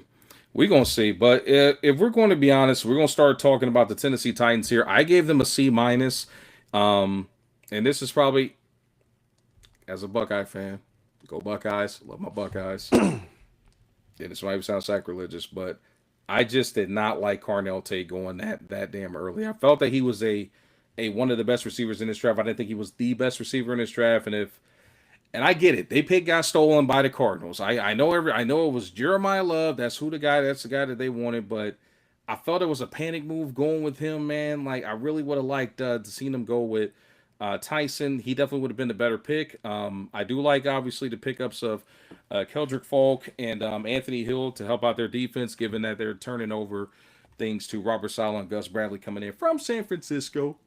But Zay, your take on the Titans. I'm just gonna give my grade first. Yep. I give it a B+, borderline A-, because I'm big. I was big on Anthony Hill Jr. Okay, that's fair. You got him in the 2nd round. Okay. We was big on Falk. They got him too. Right. So you address 2 needs on that defense. Tate is going to be a good pro. I just don't think he's your one. Like, Yeah. that's my issue. I don't like him where they drafted him. That's my only issue with Tate. I don't think Tate's a bad player. I just didn't like him at 4. Like, because this is the thing that also, brother. I know it's like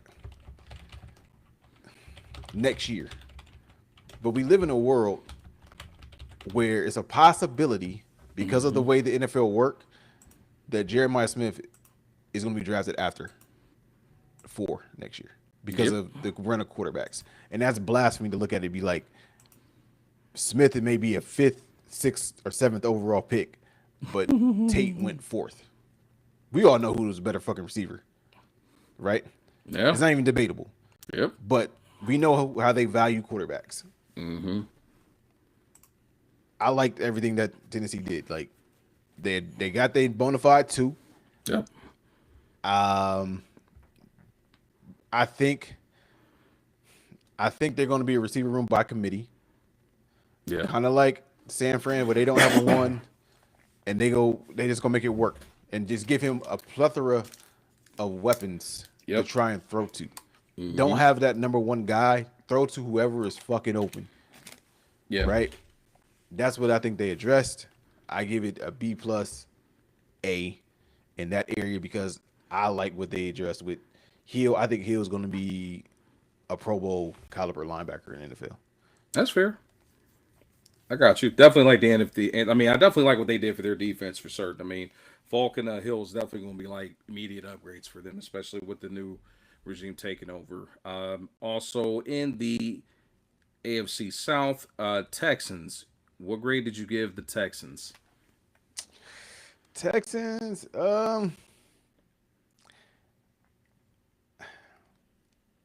I feel like they reached what they.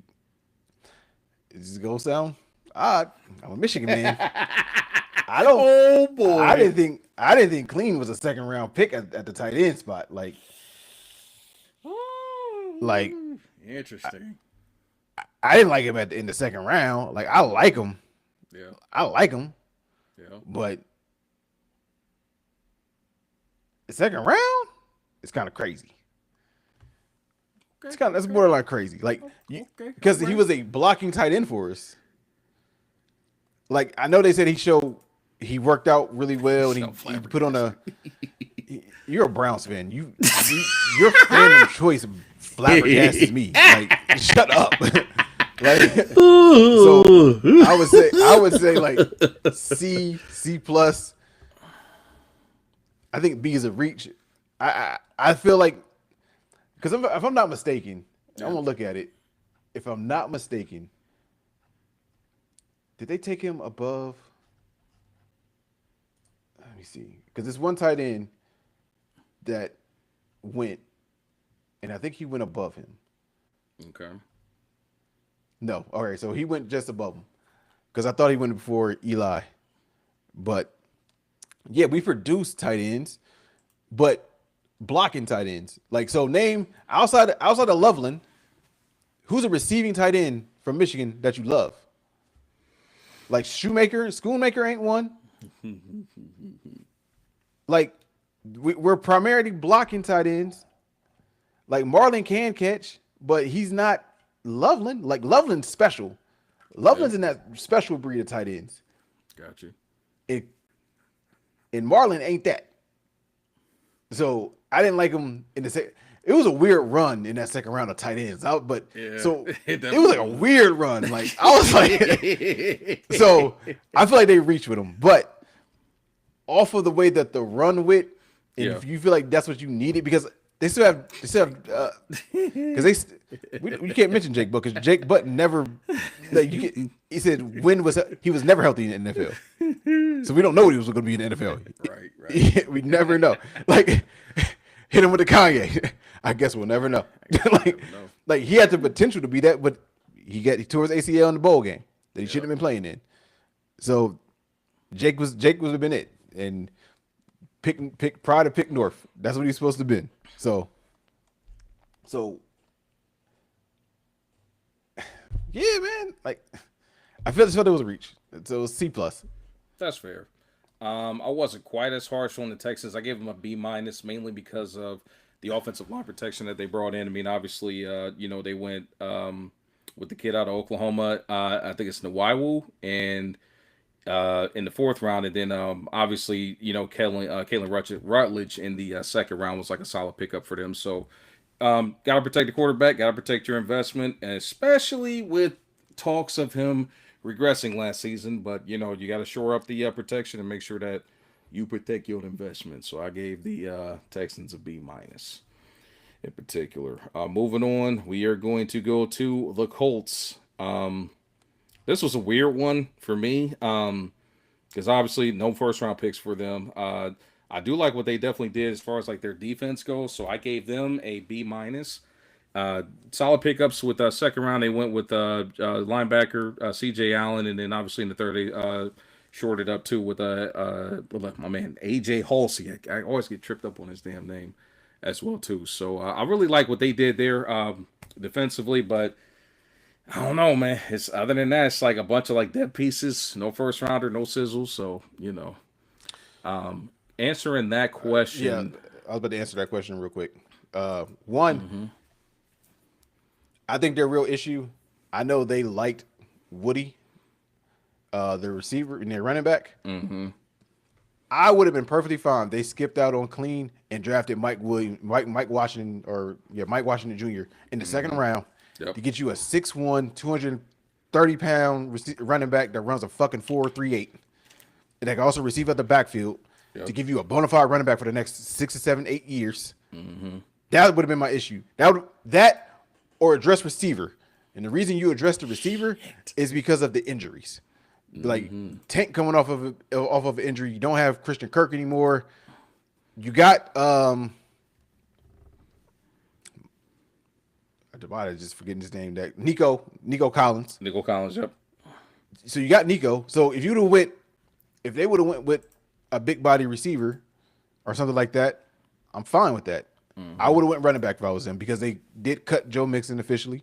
Like so, I'm not in love with Woody Marks. I'm not in love with Woody Marks, but they are. So that's where I would have went answering that question.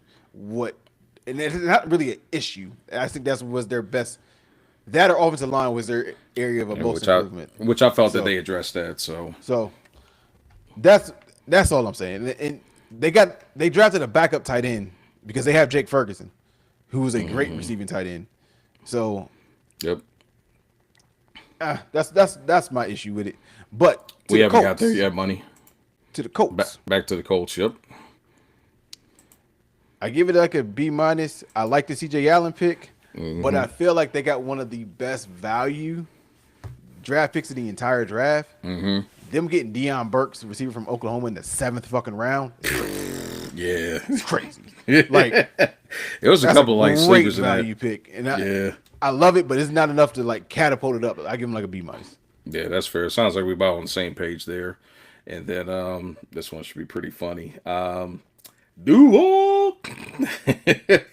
The Jags. How you felt how the Jags did, man? I don't even know who they drafted. Like, they didn't have a first round pick. Yep.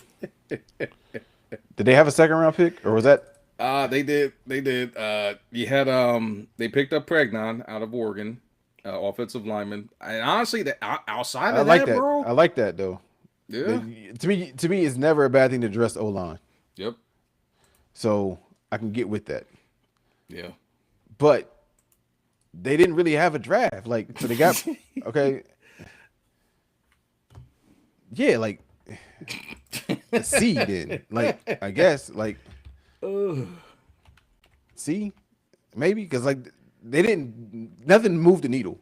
Exactly. The C is like in the middle. Like, yeah. I'll give him a C. I'm a little harsh here, considering the situation, but yeah, man. Like outside of Emmanuel Pregnon, I mean, you took the tight end out of A&M. I think it's Tanner. Yeah. But I gave him a D plus, bro. Cause it's just nothing that really like moved me at all, bro. Like I was right there. It's like a solid D plus. Like I'm with you. Offensive line addressing, cool, but like it's just like I mean.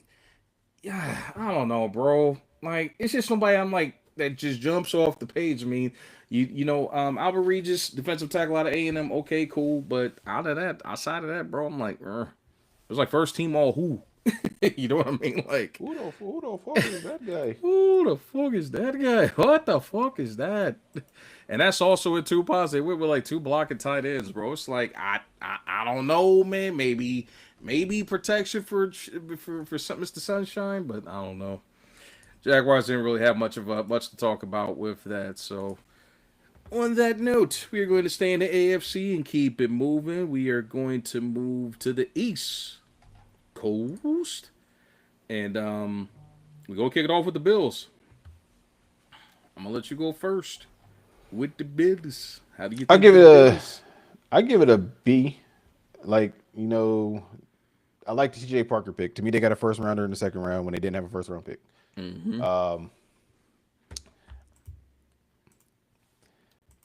If he would have gotten drafted last year, I would say fuck out of here. But they got a 6'2" athletic corner who fixed his holding issues in Davidson Igmanosin from Ohio State. They got him late in the second round. Yep. I love Skylar Bell in the fourth round, so I'll give it a B plus. Like, I'll give it a B plus because they addressed the D line, they addressed the corner, they addressed the receiver and I think they traded draft capital. So I look at DJ Moore as a part of that's how I also go look That's at the fair. Bengals too. So as a whole, I could even see how some people would bump it to an A minus. Like, they addressed a lot. They also addressed linebacker. They addressed another defensive tackle spot. They got two corners and another late interior lineman. So I like it, but they addressed a lot of needs. I don't think it's enough for Josh Allen's. Josh Allen may be enough to get over that fucking division, like, but I just don't know. Even with I feel like the Pats still there, I'm not so worried about the Pats, man. They know played you the ain't. second. They played the second worst schedule in football last year. Like, But they beat the Bills. I'm just saying, man. yeah, the Bills beat them one time too. They did. Okay, They split. like They split. they split. Okay, it's the NFL. It's hard to beat somebody twice. Whoop-de-doo. It's hard to beat somebody twice in the NFL. They are professionals at the end of the day. My boy So said, whoop de doo. Yeah, pause. I have to respectfully disagree, bro. Maybe I'm holding the no weapons grade like a little bit too harshly against them, bro. I mean, I gave them a C, just like, I wasn't moved by it. I just felt like they really could have went earlier, but that's not taking away the TJ Parker pick. And obviously, I'm a bit of a homer. I do like the Igbenogson pick. I think he's going to be a good player. He's a guy that clearly can take coaching feedback and apply it and get better to where he's weak at. So I like the Parker and Igbenogson pick, but maybe I'm holding it too high because of how bad that receiving core was for them last year, bro. yeah, but like when you actually look at it, like when they got down to Igmanosin, after you take really a first round player in the second round and TJ, Yeah. by the time you get back to that second round pick, Yeah. there was no receiver that you would take at that spot. Like, And that's unless fair. you listen to me and be like, oh, I'm gonna take Ted Hurst from Georgia State, who's a Sleeper talent, pick, yeah. Yeah. who I like, who went in the third round, or if you big body Mekhi Fields. But I wasn't. I like Igbenogson there. Like, they also needed corner. We smoking So- different grades of weed, sir. Yeah, so That's so real. I see a B, and like I said, I could see it going up to an A minus for them. Like, they addressed a lot. I said that. Like, They definitely help. I mean, don't get me wrong, bro. They did a lot defensively. Again, maybe I'm just holding the receiver situation a little too harshly against them, but they definitely had a good draft from the defensive standpoint. Definitely think Parker's gonna be a nice pickup for them. We're gonna switch it up and move past them. How do we feel about Jets? Jets. well, I started off with them. A. They addressed a lot. Like, you go David Bailey, you go Keenan Sadiq, you go Omar Cooper, D'Angelo Pons. They addressed the defensive tackle with Darnell Jackson Jr., who had the second round grade. They got him in the fourth round. They took a project in K. Klubnik, I don't think he'll ever matriculate into anything, but he may be a solid backup. Yeah. And then you get your 6th and 7th round pick. Someone that went to a guard from Miami. Mm-hmm. I like what they address. They also get traded draft capital because I'm taking that into consideration too to get Exactly. Mika Fitzpatrick. Yep. I love what they did this offseason and with this draft. Yeah, gotta concur, man. Jets definitely got an A. I can't really critique them in any way.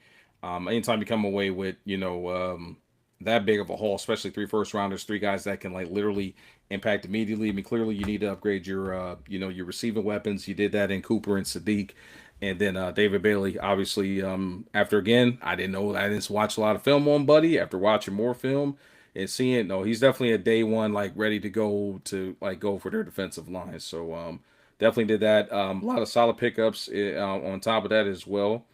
Yeah, I mean, no, Jets had one of the best drafts. Period. Like they literally, like, pause. You definitely are calling it, man. They definitely nailed it on a lot of their picks, man. So not much to say. Jets had a great draft day. Also, I'm gonna say this with the Mm-hmm. Pons draft, right? Mm-hmm. With Pons, I think he's going to the perfect situation Yeah, because his head coach is him, a 5'9" corner, undersized corner, who's a complete baller. hey, didn't they It say is they him. compared him to his head coach? I think so. Their draft Like, comparison they're like this. They're like the fucking same. Like, but I think Crazy Pons. work, bro. But I think Pons has the potential to be better.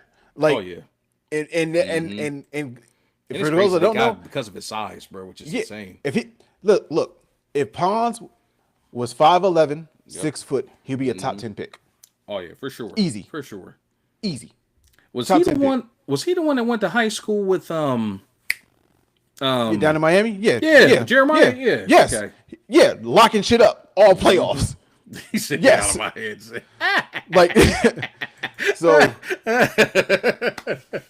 funny as shit. stop hacking my notes. My Apple notes, my nigga. He should get that low check off my phone, man. Moving on, man. Dolphins. How do we feel about the Dolphins? We got, or dare I say, the Packers South. given the overturn of head coach, GM, and quarterback. Pack basically just sent the infiltration camp to the Dolphins. So, Oh shit. Or you want me to go first on this one? look, no, like, go first. Go Gotcha. first. So for me, I gave the Dolphins a B. I mean, clearly, it was easy to say like they could have got weapons and all this other stuff. But bottom line, when you're doing a full scale rebuild, coming out of that, you're tearing down what Mike McDaniel's did with the whole speed and no grit thing. Like Caden Proctor coming in as the offensive line in this piece. I was really a big fan of the pickup of linebacker out of Texas Tech, Jacob Rodriguez. Still got a lot of work to do, but I definitely like those 2 picks specifically, especially Rodriguez. Man, dude was pretty damn solid on defense. I like Jacob. Yeah. I hate his fucking comp, though. People got What was the comp? People got to stop comping people to Hall of Famers. Okay. Oh shit. And maybe they brought it up because that's where he got drafted. They was like, oh, he's the new age Zach Thomas. Like, fucking chill, y'all. Like, fucking chill, y'all. Like, I like Jacob. He's part of the reason I give it that B to a B plus, right? Yep. Caden, Proctor, I think they reached, but you got to address the line. You got to address the line, and that's who was there. Like, to me, this is not a super great draft, right? So I'm not mad at the Caden, but I like Chris Johnson at the pick 27. I like Jacob, but they drafted 2 receivers in the 3rd round, right? I'm not really familiar with Caleb Douglas. I'm familiar with the other receivers at Texas Tech, right? Okay. Yep. And he went later in the draft, so Yeah, I'm not Zach familiar. Thomas comparison was insane. It's crazy. It's fucking nasty work, nefarious work. But Thaddeus. but I like the Chris Bell pickup from Louisville. But then on top of that, to make Paz proud, I like the Kevin Coleman Jr. in the 5th. Like, so when you say Packers South, they literally just drafted the Packers fucking receiving core. Literally. Like, Shit. but I think if I'm not mistaken, is Caleb the 6'4" guy from Texas Tech? I don't know, but I just didn't like him like that. I'm sure 6'3.5". So you got the big wide receiver. Big target. Yep. So I'm cool with this. So I'll give it that B to B plus. Like I think they dressed a lot, and I like them getting Kyle Lewis from Pitt. I like that little viperish. Mm-hmm. So I like it. Hey, and they got Trey Moore from Texas. So I like what they did.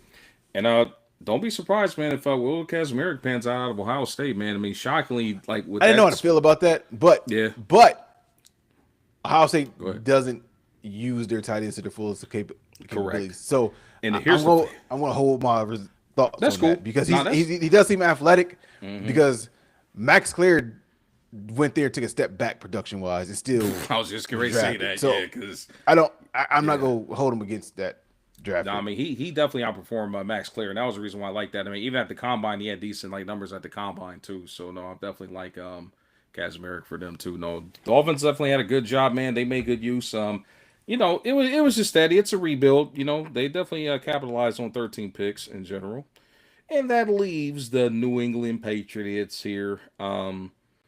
Obviously coming off the Super Bowl championship berth, even though they did not get the job done, but well ahead of schedule on the rebuild. And unfortunately, their offseason is more so overshadowed by the the situation surrounding their head coach. But in spite of him not being there in the war room, I be stroking. You know what I be doing? I be stroking. Like nigga, literally, like in the Dodge Viper, hot red, smiling like Buddy Love, boy. He was on some fuck boy shit. But nah, man, they did good, man. Caleb Lomu obviously is going to help them in the trenches. Gabe Lucas helped us with the pass rush. I really like Eli Raritan coming out of Notre Dame, man. It was definitely a solid pickup. I wasn't in love with their tight end room before because they still had Henry last year. Yeah, so He's formidable. He's formidable, but like I mean, he's had an injury history too. But I like Raritan coming out of Notre Dame. That's a lot because you know how much I can't stand Notre Dame in general, be giving people their P's, but he's solid coming out of Notre Dame. But another footnote, your guy fell to them at number 7, bro. Can I get a jam? Oh, jam. Daddy jam for me. Yeah, the 7th round. Yeah. if you in that you was in that dynasty, had jam running, rocking and rolling that rice. Yeah. So I just don't think he a great back in for real, but right. They ain't getting my version of jam. They got my version of jam, Hall of Famer. That's crazy, bro. Nah, I was the only guy that could halt jam at least for one damn season, man. Every single time you touch the rock, jam, oh jam. Nigga, when I say I got tired of chasing that motherfucker out of big nasty tight end sets and on sweeps, woo. Yeah, Jam definitely gonna be a special teamer, man. I found that notable. I was like reading. I said, I'll be damn, motherfuckers drafted Jam Miller. If it ain't a jam, oh jam. And that concludes the AFC East in particular. Moving on, let's see. We have covered so far the AFC. We're gonna say the North for last. Let's hit the AFC West real quick. Arguably the slaughterhouse of the NFL here. Starting off with the Denver Broncos, and I'm gonna go first because there is not much to talk about here. This draft for them, like honestly, after coughing up the first rounder for Jalen Waddle, it's kind of really centered around that. Not much to write home here. They didn't have a whole lot of picks. If you want to stand up and jump for joy for Justin Jolly going in the 5th to them, but out of that, still needed to do some more work in the trenches on both sides of the rock, but not much to do here with them. Didn't really have a trap pick until round 3. Yeah. They didn't start until late. Like I've been doing, I've been counting what in essence, they drafted Jalen Waddle. That's it, basically. Right. So yep. I'm not mad at that. I like the Jonah Coleman pickup from Washington. Okay. To give him an actual running back over Harvey instead of being like a gadget guy. Like Harvey's cool, but he's not like an every down back. He's not every down back. So I'm cool with Jonah. They addressed defensive tackle, athletic, tight end, and Jolie as Justin Jolly, they. yep. I Or think it's Jolie. Jolie. That's what they Jolie. said at the draft. So I was Gotcha. like, okay, Jolie. but it doesn't wow me. So I would say C plus, C. Like That's so. fair. That's fair. I think. Well, yeah, I did say C as well too. That's fair. And now, well, yeah, and now go Chargers. Go Chargers. I gave them a B. Obviously, they really needed to work on protecting Justin Herbert because, like, bruh, like if fighting for my fucking life was like a person, buddy. So I mean, obviously, you take care of that, bringing in Jake Slaughter to help them out in the trenches, and they took two more guards like with their late picks, so they're doing what they can to try to shore up the offensive line. The headliner out of their draft class was clearly Akeem Messidor to help up as a possible Khalil Mack replacement for the long haul. Dare I say? So, Or behind just his running mate for the next 2 years. So that at least for sure. That for sure. So now I gave the Chargers a solid B. Isaiah, your take on the now go Chargers go I process give C him a B. plus. Didn't move the needle, but they addressed the need on the opposite side of Khalil with them. So yeah, C plus, B minus. I'm in that area with him. That's fair. That's fair. Next up here, we are going to go to. Let's see. We're going to go with the Chiefs because obviously the next one's going to be more interesting to talk about. Chiefs. Gave the Chiefs a B. They did a lot of work and damage on defense. Clearly, with them turning over their secondary pretty much, I would have gave them a B plus or possibly an A minus if they did not reach for Mansoor, bro. Like, I don't think they reached for Mansour. you really think he was a top five worthy top? No. So this is why they didn't reach. Right. I'm all ears for this one. If you know that you need to address corner and you feel that Mansour is the best corner in the draft, Yep. and you're sitting there at 9, that's where they drafted, and you're getting word that he's going 8 to New Orleans. You Yep. can't trade with New Orleans because you want the same guy. 7 was who was so at 7 at that point it was who was 7? In that draft. Yeah, it was Washington. It was Sonny Right South. They before- weren't yep, trading yep. back. They weren't trading back because they wanted Sonny, right? Yep. The only team that was willing to trade was Cleveland. So you went up and got your guy when you don't have a corner, Yeah. right? Yeah. So I'm not mad at that, but I'll give it. I'm giving it A minus to a B plus because I really want to give it an A, and it's not even because of the draft itself. It's what they got as an undrafted signee because they may have potentially gotten the steal of the whole fucking offseason because I'm going to assume that this guy has character issues, but for you to go to the combine at 6'5", 220 pounds and run a 4.36 and go undrafted, something's fucking wrong. Yeah. And they picked him up, and they addressed corner with Mansour. Yeah. Then they drafted Peter Woods. Solid. I wanted pickup. them to go back to back corner, but they went and got another defensive lineman, right? Yeah. Then they went and got edge, right? And then they went and got Jordan Kennedy. Just so y'all know, Mansour Solid and Kennedy, pickup. was ranked top. Both were ranked top 10 corners in college football last year. Yep. So, and then they also addressed running back as a spellback in Emmett. They drafted another slot guy from Cincinnati and Cyrus Allen. He said an A for the bottle. And then, That was crazy. and then Yep. to put money, you know, according to money, they stole the fucking draft with their 7th round pick because they drafted. Oh no! As a matter of fact, damn, you took my damn punchline before I could get to it. You shut up, bitch. According to money, they stole the draft. Garrett Nussmeier. But Okay, Brock Purdy 2.0. I don't think so. yeah, so they addressed everything they needed to address. That's I mean, especially with two big shotgun holes in their secondary, they definitely got the job done. I'm actually excited that, well, not excited, but though that they got Kennedy down there in the fourth round. I didn't think he was going to fall that far, which is crazy to me. No, he shouldn't have. Yeah. It was a lot of slides at cornerback that I wasn't expecting, man. But we're going to get to that the next one here in a second. So Imagine a Browns fan telling you to put the bottle down. You're a Browns fan. You're a Browns fan. Damn, bro. Stalling Mount Debo. Speaking of stalling Mount Debo, obviously the Raiders closes the show, or at least this segment here on the AFC West. I'm only giving them an A- simply because they got their bridge quarterback to not throw Mendoza to the Wolves here. But I think this is more about their second round pickup of Traden Stukes.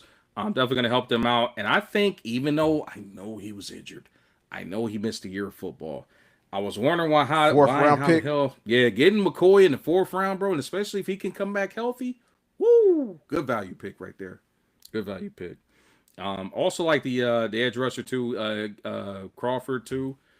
So they still got a little bit of work to do with the receiving spot, but that can be addressed over time. Good start, definitely good defense, and I know the whole thing is Mendoza going number one and all that stuff, but it just remains to be seen. But I gave the Raiders an A, simply because of like all the work that they did in softening the transition of Mendoza. Because if you had threw him out there next year, buddy, that would have been tough. I'm going A, bro. Like I was at a B. Same page there. Yep. I was at a B at first, but then the more I thought about it, when I was talking that Mike Williams through, Mike Washington through, A, because I don't love Mendoza, but I love him with Kubiak. That's why I like the pick. And growing and learning too. Yeah, right. I'm not even worried. Like, even if he played this year, I think he'll be fine because they address offensive line, they address defensive line, they into offseason altogether. They address linebacker. They went and got dogs at linebacker. Quay Walker and Nakobe Dean. Now they addressed what they needed to address. They got who I really feel he's the second best running back in the draft in Mike Washington, and they got him in the fourth round. All right, they got Mendoza. My bad, money. He said those jokes, but go ahead. I definitely missed it. Time to I was talking to shit. I knew you was fooling with the. That's the whole point of the Garrett Nussmeier thing. That was the whole point of it. You missed the joke. You missed the joke. But shit. If McCoy is healthy, they just got a top 5 pick in the fourth round. So hey, big facts. They had one of the best drafts. Definitely. I got the Jets and then them. Definitely.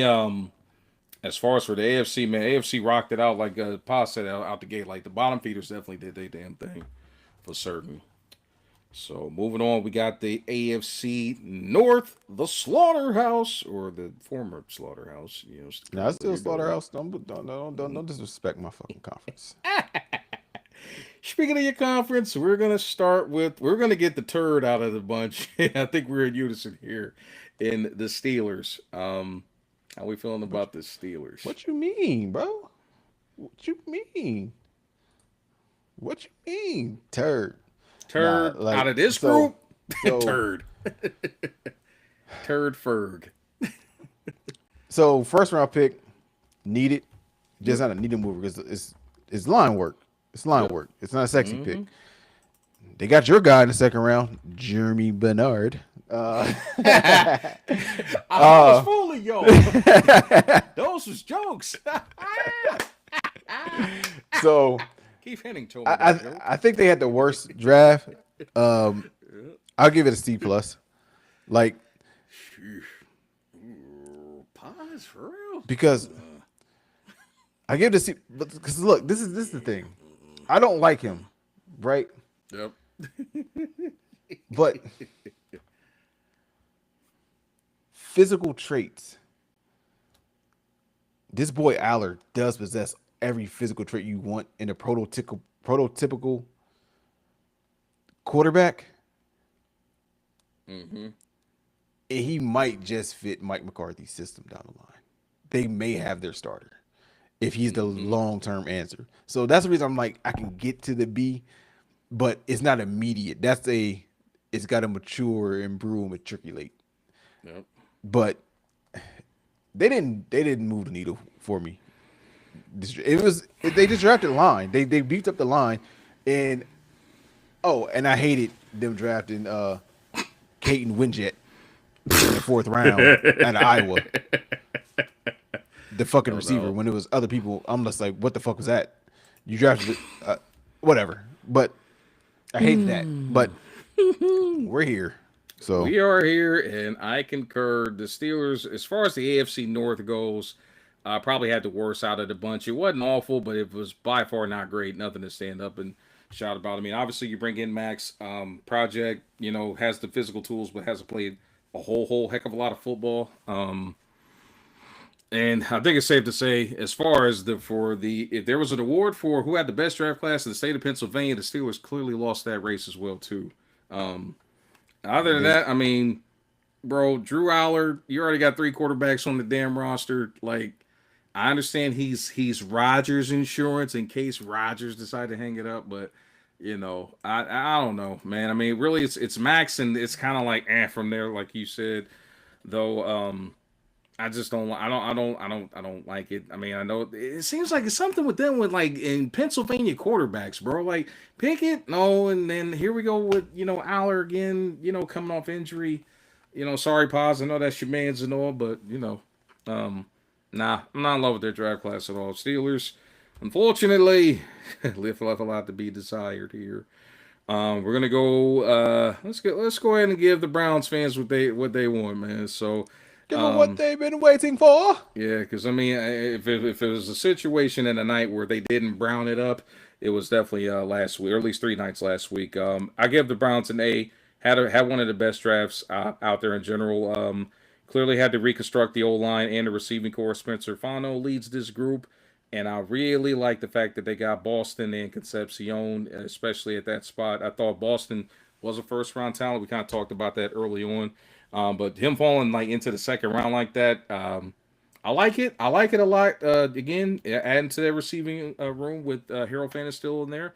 The only question, of course, is who is going to be the quarterback? Is it going to be Watson, or is it going to be the hero that got them leads in Shedeur Sanders, officially endorsed by the Crisp Logic podcast as the guy in Cleveland?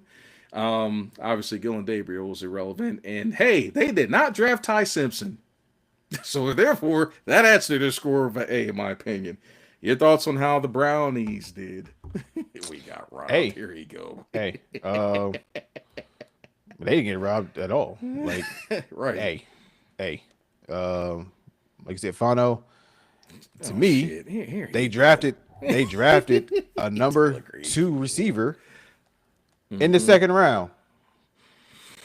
Yeah. They drafted a great slot, in my opinion, in KC. Concepcion. Yep. Best safety in the draft. We got some shit going on in the chat right now, buddy. Taylor Green will be a practice squad player Right. at best. Clipboard Jesus.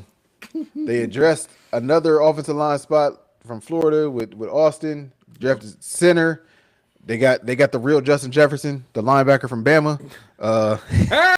Not the real Justin Jefferson. Don't be disrespectful. Blasphemy. That's just blasphemy. $10 million. No, I'll do that, bro. Yeah, so I give it an A. Jefferson. I give it an A. That's like fair. the Browns didn't get it too wrong. So Browns usually are cruising for an F on draft night, but in this particular year, 26, it's definitely something to stand up and shout about. We got robbed in the first round twice. What do you mean? Didn't y'all trade a pick? What do you mean? yes, they traded the pick. That's what I'm saying. I'm like, what are you talking about? They got robbed, bro. Like, whoa. Alrighty there, sir. Yeah, I guess I was smoking earlier. You took the peace pipe over. Pause. But anywho, moving along. And I think I'm only gonna go with these next team because obviously your squad is up here, but I'm gonna go Ravens next. How do we feel about the Ravens on draft night? A. Sleeper A too. So, yeah. I don't even think it was sleeper. I think it's loud and clear. Like Okay. All right. Talk that. best interior lineman in the draft out of Penn State. They pretty much got the guard version of. I'm not gonna say that. I just said I hate when people do that, but I was gonna say it because of his pulling ability, like Trent. That's what I'm referencing to. Not just as Trent is an all-time first ballot. It should be a first ballot Hall of Famer. They got that, dressed that. Zion Young off the edge to put opposite of Trey Hendricks. This is where I feel they won the draft. This is where they got their A. Going Jacoby Lane, 6'4". Yes, when I sir. said they needed big receivers, and then followed up with Elijah Surratt. And I wasn't big on Surratt, but I'm definitely a lot higher going into this situation with that receiver coming in as well too. So no, I concur. Ravens definitely got a solid A from me as well too. If you're going to invest in Action Jackson, you got to give him the pieces. And then Talk to him. their sleeper. They have a sleeper. They have a sleeper among us. Uh-oh. In the 5th round, they drafted Adam Randall from Clemson. Adam Randall is a 6'3", 240-pound running back that runs a 4.4, who is, which this part doesn't make even sense. He's a receiver converted to running back at 6'3", 240. Ain't that a bitch, bro? Like Randall, sound more like a tight end converted to running back. Shit. he's a receiver converted, so that means he's good hands at the backfield. Gives him and Lamar another weapon, and he's also good in pass protection. Yep. Randall is sneaky good. This is A. No doubt. Easy. Unison A. I think everybody else has concurred, even the other haters in the AFC North as well. And they got my boy Benny in the 7th round for the middle of that line, defensive line, D-tack. So I got you. I fucks with and Chandler Rivers, who coming into the season was a projected 1st round pick, the corner out of Duke.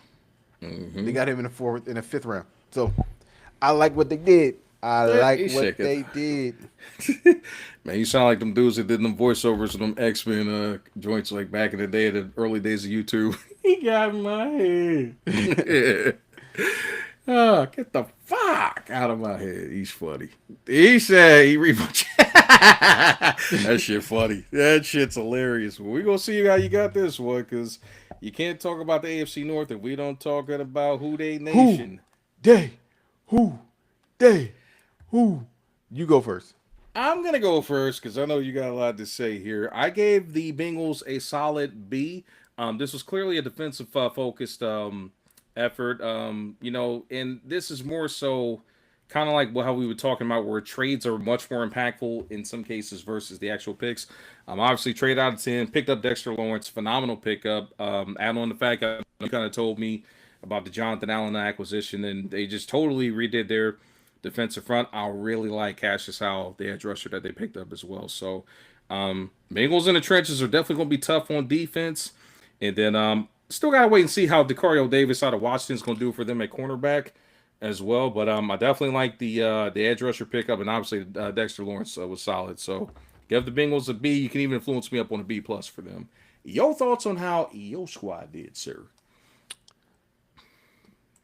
Oh, Pure draft. See, here we go. He's a Browns fan. Shut up. And they didn't blow it. Like, they didn't blow it. They got an All-Pro.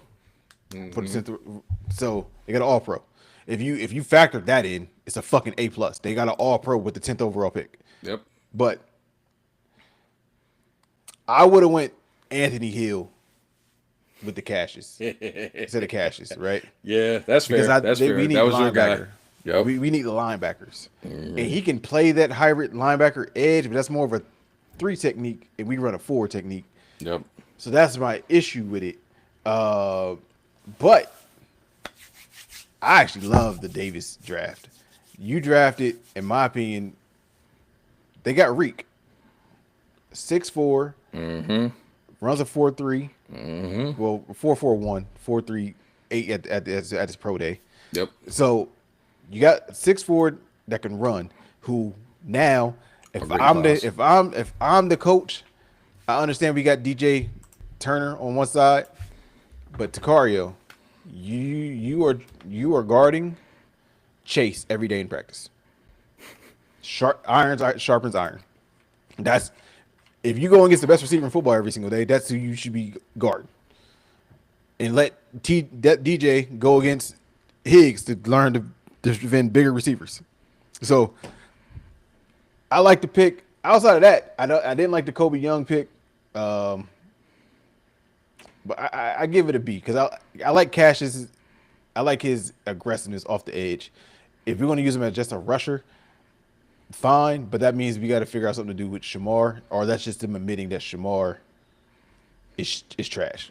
So you can take that how you want to, but I'll give it a B. Got you. And our linebackers are not solid. Like you're saying that as a Browns fan. Like shut up. There's nothing good with our linebacking core. Nothing is good. Man, They were a bottom 5 unit.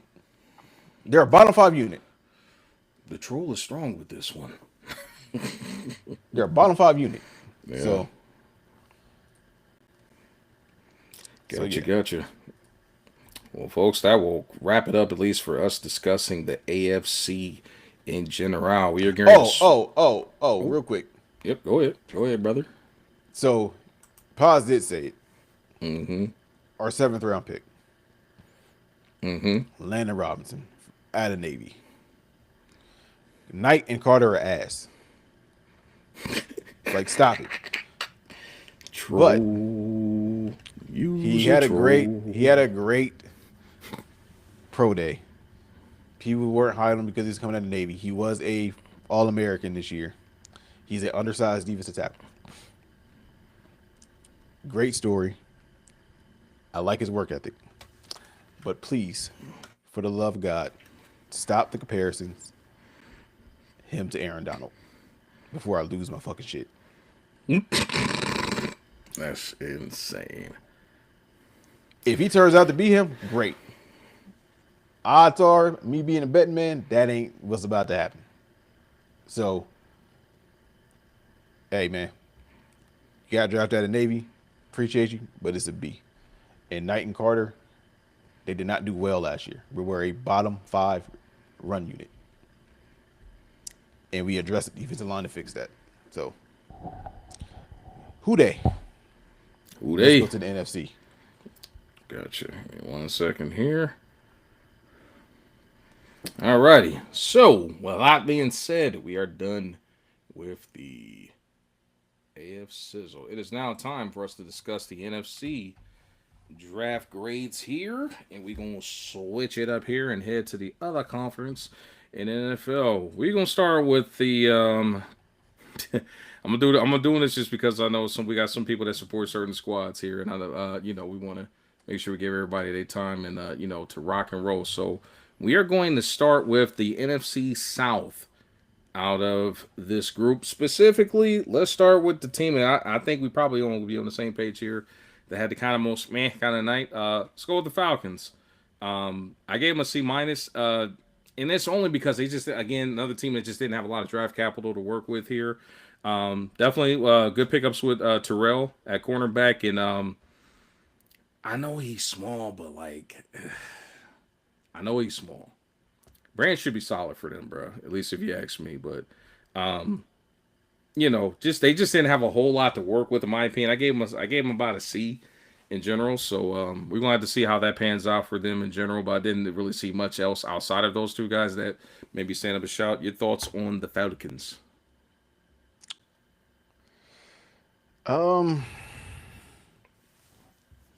He said every other side DT gets compared to him. That's funny.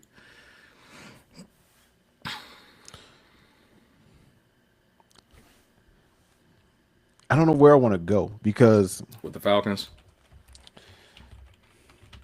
I love 2 of their picks, right? Okay. Because of the potential of what it could be. Mm-hmm. Like Zachariah Branch isn't being asked to be a 1. True. Right? Yep. Pause. Like, stop fucking talking. like I said, I know that you just confirmed that you're in my fucking Apple Notes. You just fucking confirmed it. This is crazy. Like, because I like Perk. Like, because I like Branch.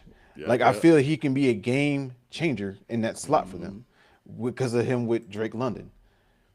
But if Harold Perkins can get back to pre-injury form, they just got a perennial Pro Bowler in the 6th round.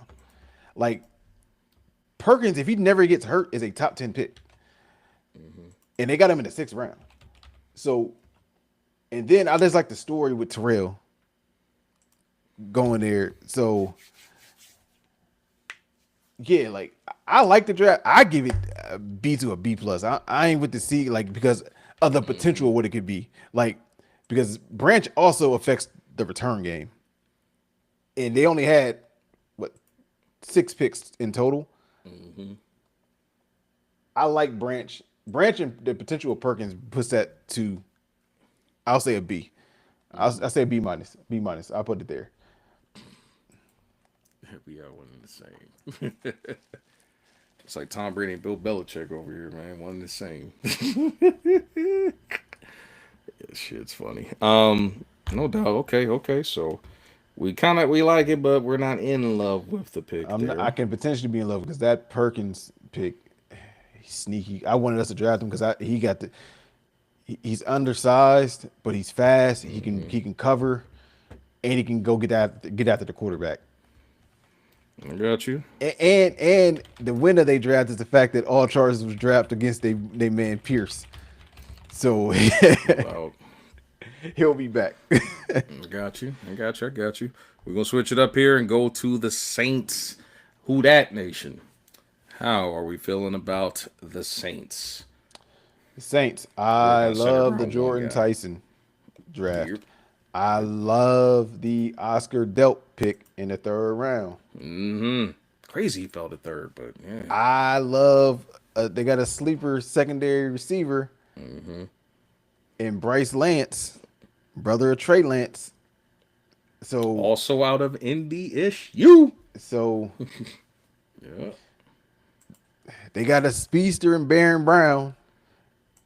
And then they got a speedster in Lorenzo Styles, who's a special teamer. He's a special teamer. But so is Baron Brown. Like, but Baron can take the top off if they needed to. Indeed. So I like they pick. I'll give him a B plus. That's fair. Definitely like the pickups. And all the guys you just mentioned, Tyson, Delp, Lance, even Wright as well too. This was clearly centered around the Tyler. How you pronounce his last name? Shuck. But this is the thing. This is how you know they're all in on Tyler, because they said we got Tyler. They're probably gonna try to extend Olave. Yep. Get you weapons. They went and got who I think is a potential one in Jordan. Yep. It can actually let Olave play the slot if they wanted to, or if they wanted to put Jordan in the slot and put Watson. Put Lance, who's 6'4", on the outside, and then let Olave be that over the top guy, which is really what he is. Yeah, he's more of a deep threat. Yeah. Yep.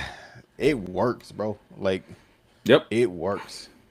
I'm with it. Definitely giving them a solid B plus on this one. And the only reason why I'm probably not closer to an A is only because I'm still not sold on Shuck. But Shuck, they're definitely making it happen as far as giving. How you talking about film? Go watch Shuck.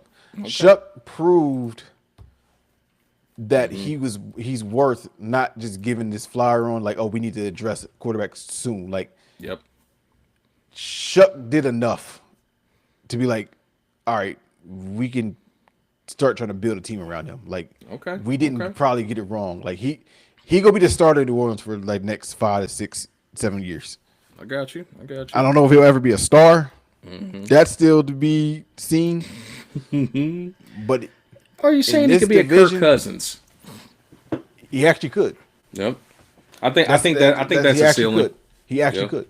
And if you tell him that, I'm pretty sure he'll be like, I'll have that ceiling because Kirk Cousins is the highest paid player in NFL history. First one to get a fully guaranteed quarterback contract. That's where all that bullshit started, you know. But I thought it was justified. Can't go wrong there necessarily. Let's see, we got another comment here in the chat. I mean, it kind of does, you know, because again, it's I mean, if they're building around a guy, it does impact, you know, what they do in the draft. So, yeah, you know, they say shouldn't.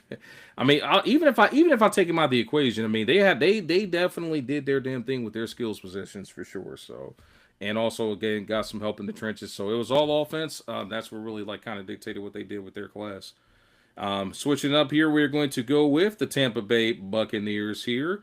I personally gave the Bucks a B plus. Obviously, I thought he should have went higher, but I get the alligator arms and all that nonsense, and I'm with Michael Irvin. I usually don't agree with Michael Irvin on a lot of things, but why the hell do we keep highlighting that man's shortcomings as a player in Ruben Bain Jr.? I mean, even in spite of the short arms, the dude was one hell of a disruptor.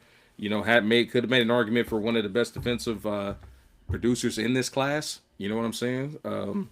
So I definitely obviously liked him. And then I do like the Ted Hurst pick. Clearly, they are looking to go get the Mike Evans replacement at receiver, adding to the core of what is it? Godwin and Emeka Ibuka. So, you know, we'll see how that go. You know. Come on, Paul. He said, "He shits the bed." Welcome back. Exactly. Exactly. You're definitely one diarrhea case of a season away from getting replaced, especially at quarterback. Because, buddy, teams time waits for no man. But I gave the Bucks a B plus with their two top dogs going there. Say how you feeling about the Bay Buccaneers. I give it a B plus. I like the Ruben Bain. I like the Jeremiah Trotter selection. I love the Ted Hurst. I mentioned him as a weeks ago. And then I like them getting Scott in the 4th round out of Miami. Another good pickup. Yep. So I like that draft. I give it a B plus. Okay. B plus. Yeah. Gotcha. And I say, in my opinion, at least I saved the best for last in this class here. The Carolina Panthers. How do you think they did as far as their draft goes here? I think they did. I think they did an A. They addressed and got who some would say is the best offensive tackle or NFL ready tackle in Monroe Freeling. They addressed and gave Derek Brown help on that D line with Lee Hunter out of Texas Tech in the 2nd round. I love getting Chris Brazil, the 3rd or the 2nd, out of Tennessee, big body who can take the top off. So I love that pick. And I also like Will Lee out of Texas A&M late in the early in the 4th round, late in the 4th round. Sorry. And then, yeah, I like it. I give it a B plus to an A. Yep, I concur. Definitely right there on the B plus train. Could talk me up to an A minus. I mean, this and also they did get the nation's leading tackler in the 7th round with the buddy from Miami of Ohio. Okay, so I got you.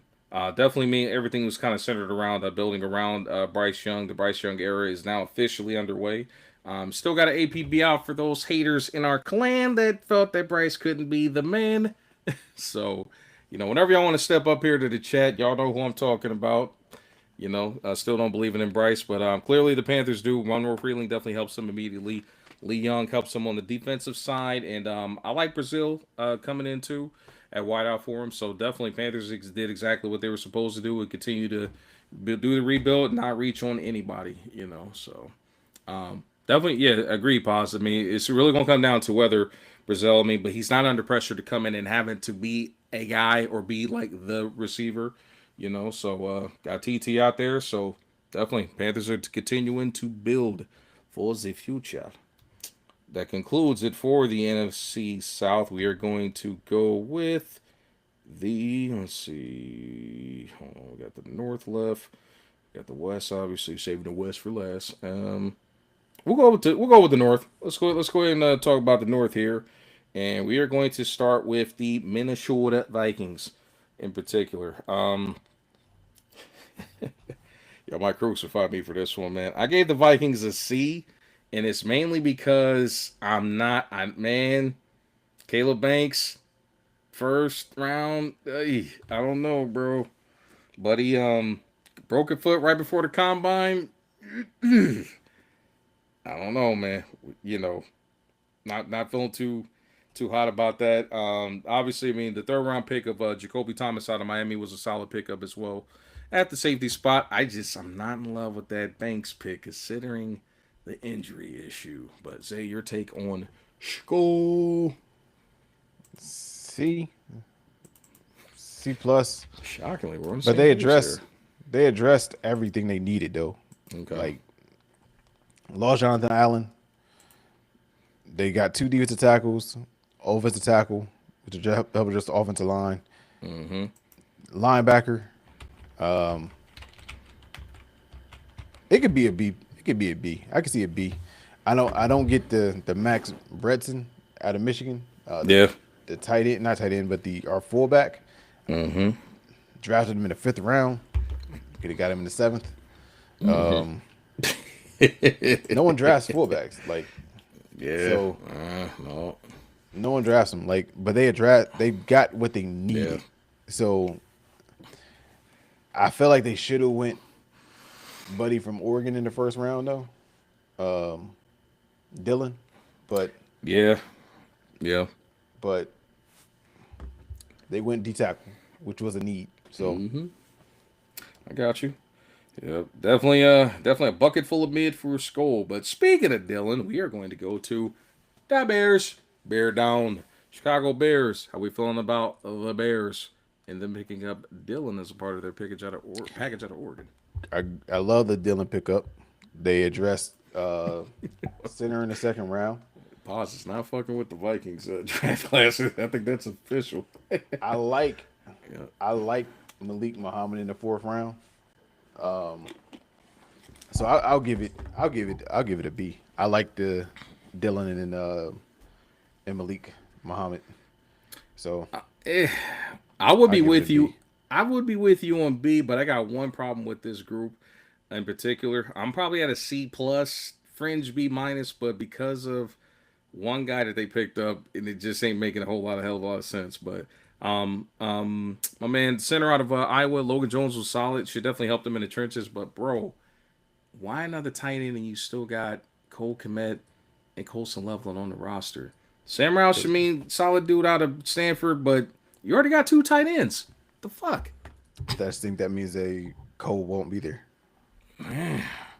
Still under contract though, right? For some reason, I thought he was gone, but Nah, he's still there, bro. Which is crazy to me. Man, now Cole commits. They still got 2 tight ends under contract, so I don't know. he'll probably be traded. He'll probably be traded. He'll probably be a damn Patriot. Knowing them, right? So Run 2 tight end sets and go ahead and send Hunter Henry on his way. That's fair. That's fair. We're going to keep it in the NFC North. Pack Attack, Cheeseheads. I gave the Cheeseheads a solid B minus. They really needed to go obviously on defense with this draft. Brandon, I think it's Sase, should help them out, and I really like the Chris McClellan pick out of Mizzou in particular.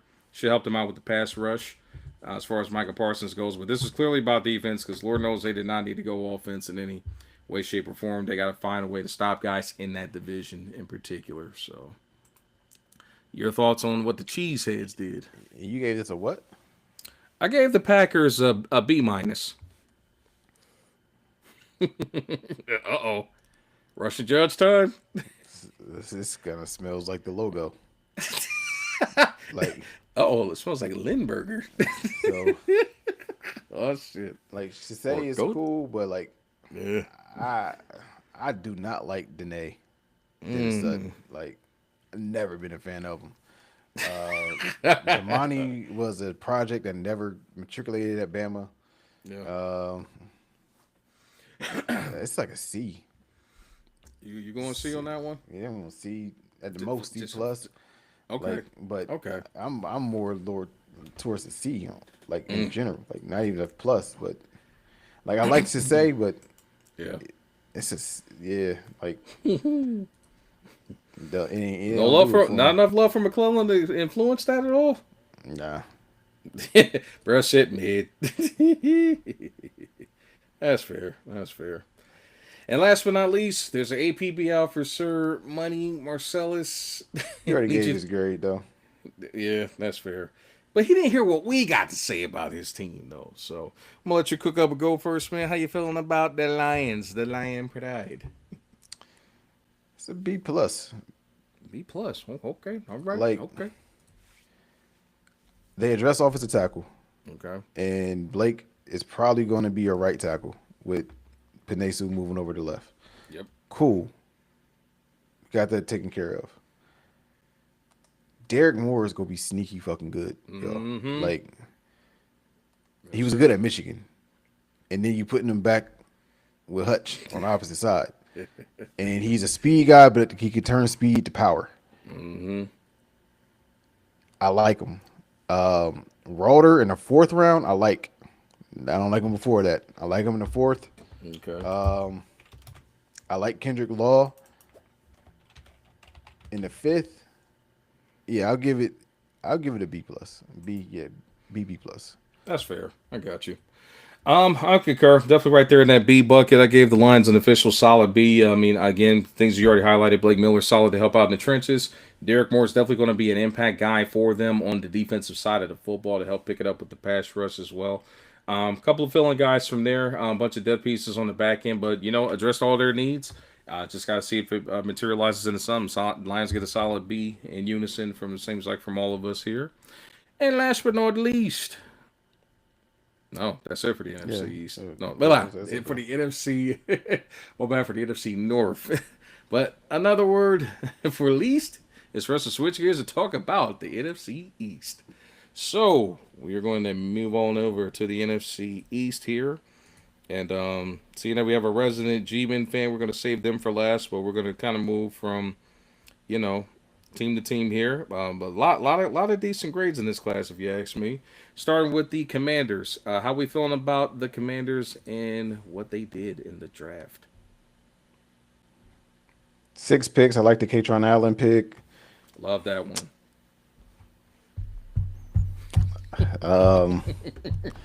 I like Antonio Williams in the 3rd round.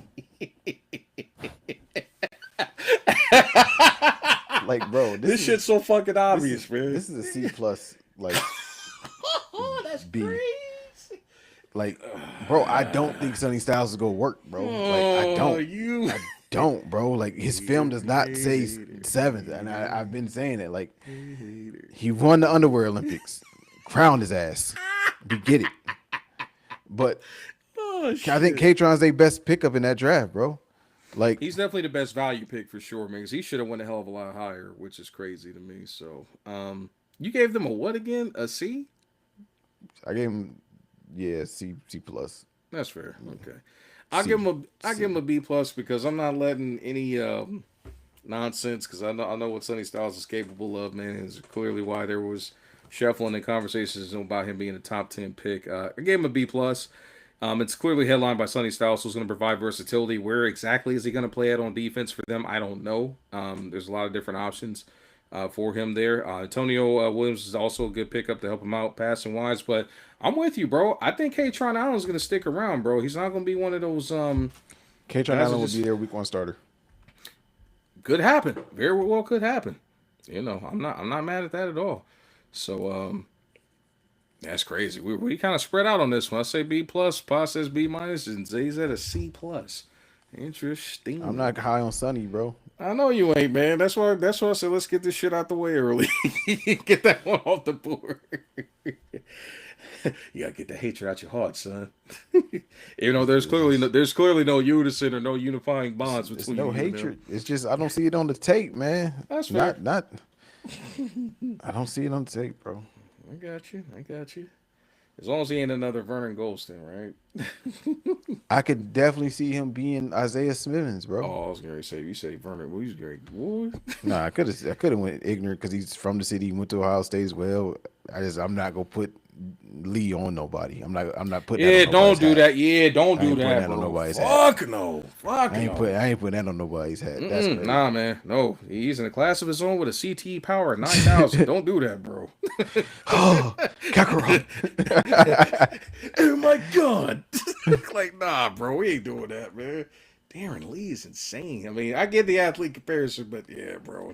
Athletic comparison from the city, went to Ohio State, same no, position. no, man, no. He just ain't that crazy, bro. Man, not even close, man. It comes from a good upbringing, and sometimes Nigga, it don't even matter. So did Lee. You see my point? Yeah, God. like I hate the fact that we're even discussing it, but yeah. Paz is definitely like he got your bro. He got the green playbook, bro, that Coach Klein had, bro. told you gonna tap my notes, boy. You gonna tap them. Oh shit, bro. Phone tap for real, bro. That shit's funny. All right, man. So we're gonna switch it up. We're gonna go with the Eagles as the next one here.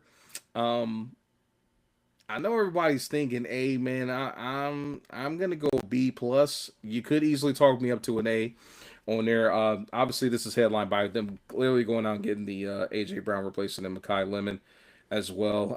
I definitely like the pickup at tight end out of Vandy for Eli as well, and also you got the tackle Bell out of Miami as well. So all solid pickups for them to continue retooling on their offense and trying to shore that up, because clearly the offense definitely took a step back last year for whatever reason you want to name it, but they addressed a lot of their needs. I'm at a B plus, firmly on the Eagles. Or not firmly, but you can talk me up to an A minus, but I definitely can say B plus for the Eagles. I'm throwing it at an A minus for two reasons. Right? Okay. And this it's not even because of the pick. Mm-hmm. So I love Stewers from Stovers, Stovers. Yep. Stovers from Vandy. I love that. Him being the bridge with Goddard. I love that. Mm-hmm. I like Lemon at pick 20. What puts it over the top is this, bro. Is the way they stole Lemon. The fashion that they got Lemon, and the fact that it's video proof on how they stole Lemon. Yeah.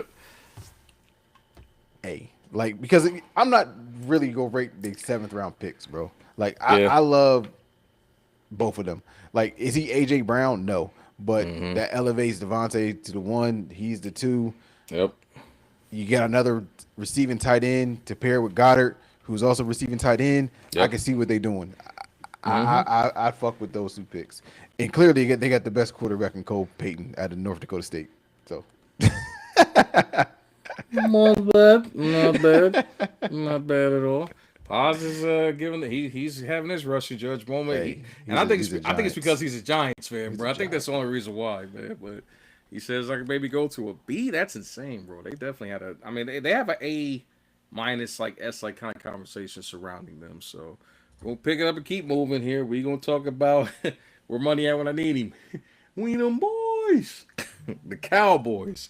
I'm gonna let you go first with the Cowboys here. But I think we kind of discussed it earlier already, but we can reiterate to the people that missed it. They got, bro. This might be an A. Like, they got Caleb Downs, Yep. who I think is the best player in the draft, and they got him at 12. Yep. Jayshon Barham, dog. Mm-hmm. And he can play outside rusher, Yep. or he can play. They got him listed as an edge, but he also can play middle backer if they need him to. But I think they're gonna use him as an edge. Yeah, Barham. Okay. They also then got the Malik Lawrence kid from Missouri on the opposite side in the first round. So now you put both of them with Quinnen Williams. I fucking like it. They address tackle at Penn State. Yeah. This is a B. This is an A, bro. I It's concur, an man. A minus. No, A. I'm giving it an A because Caleb. That's fair. I'm firmly at an A minus. I can't be necessarily moved either way. I definitely think it's an A worthy conversation. You kind of hit it on the nose. Caleb was definitely, at least from our standpoint collectively, he was arguably the best player in this draft class in general. Just undervalued with him being a safety, but just knowing what we know about him and what he brings and the experience, and like you said with the conversation that neighbors had, he's definitely gonna be an impact player for them. I really like the Lawrence pick as well too. it seems like they was getting somebody like like a Lawrence or a DeMarcus or something. You know what I'm saying? But yeah, but in general, no, solid pickup for them there too. I definitely like the first two. I definitely think they hit home runs with their first two picks in this draft class as well.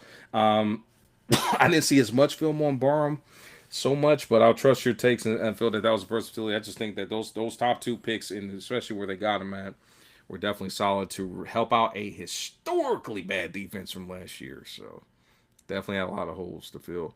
I mean, they got Devin Moore out of Florida in the fourth round pause, but you know, then we'll see. We'll see. They can still continue to tighten that up as well. But I think again, if you got a Caleb Downs, he can help make up for a lot of stuff back there, bro. You know what I mean? So they definitely made a step in helping out in the. How long did it take you to type that shit up? We beat no Caleb Downs. We going to the Super Bowl. If I have 6 weeks, 6 weeks. Okay, bro. Imagine someone that ain't never even touched a bowl talking about a team that got bowls. It's crazy. Nah, but he that's the I know what he's talking about. I'm just saying. But You ain't even been invited to the dance yet. You don't even know what it feel like to step into the club. That's the Cowboy fans for you, bro. That's the Lions fan. And them too. Lions ain't never been got into the club. Oh damn. They ain't never even got invited. They ain't got an invite that says you're cordially invited to the dance. You're saying they are the Steve Urkels of the NFL still chasing lore after all these years. They are. Them and the Browns. Bro. Them and the Browns, the only teams that never in the Jags and Texans are the only teams to never be invited. And the other two are expansion teams. Well, I was gonna say the other two are expansion teams, but exactly. You go exactly this comparison. If I tell you what though, if the Cowboys are Steve Urkel for Family Matters, never getting Laura. The Browns are Screech, never getting Lisa on Saved by the Bell, and never really having a chance to get it either. He said, "Hey, chill out, bro."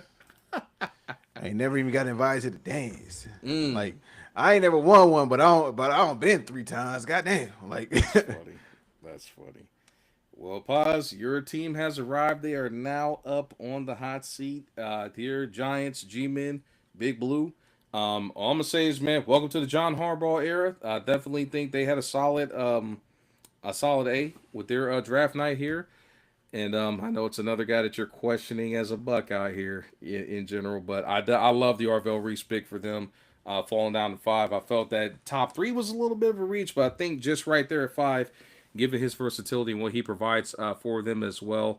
Obviously, also picking up Mayuga to help out the offensive line should help out. And I'm also a big fan of Colton Hood, them picking him up in the second round. But Giants had a top-heavy draft class, did a pretty good job, picked up a lot of their good needs as well. So definitely had a solid A- for the G-Men as well. And also Malachi Fields definitely helps them out too, being a steal of a player. But Zay, your take on how the G-Men did? I got him at a B+A. Okay. I'm not high on Arvell, but I like him at 5. But the issue, they've gone edge 3 of the last 4 years. Yep. In the first round. So, and they said they don't have any plans of trading Thibodeau, which is crazy. I really thought they would have moved on from him, picking at Reese, but and I don't see Reese being truly on that outside. So that's where I just don't fit wise. I don't know where he's gonna fit in. If you're not talking about moving Tibbs, but value wise, I like him at 5. I like I like them picking up. I like them picking up the tackle out of Miami. This would have been an A+ if they would have got Downs at 10. That's fair. But I like Colton Hood in the second round. I like Fields. I think he'd be a great complementary piece to Neighbors. Solid 2 option for sure. Yeah, like I just wish they would have went if they could have found like another slot later. But because they got to replace the production from Wendell being gone too. So definitely I like that for him for sure, boss. I don't see him as a middle linebacker though. That's my issue. Not as a middle. He would have to. He played in college though, but yeah. So, but that's not where his draft stock came from. I get it. Came from him being on that edge.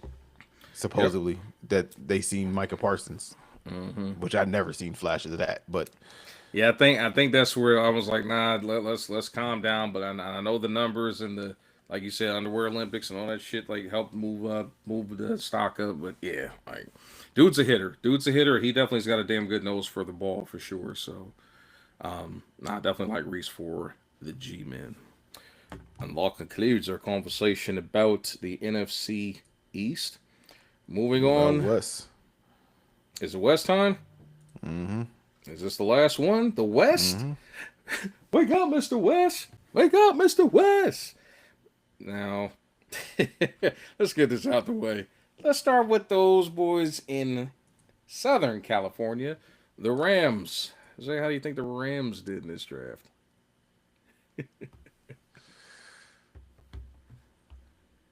great question. Next question. Are we handing out the first one, bro? Are we? Did they? Hold on. Are we holding the Rams back a year? Bro, they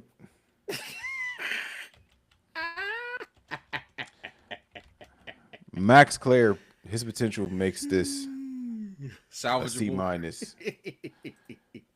No, D plus. Because Oh shit! Ty is not even going to play, right? Nope. So he's not even. And I hate to pick anyway. At 13. So yeah, D plus. D plus.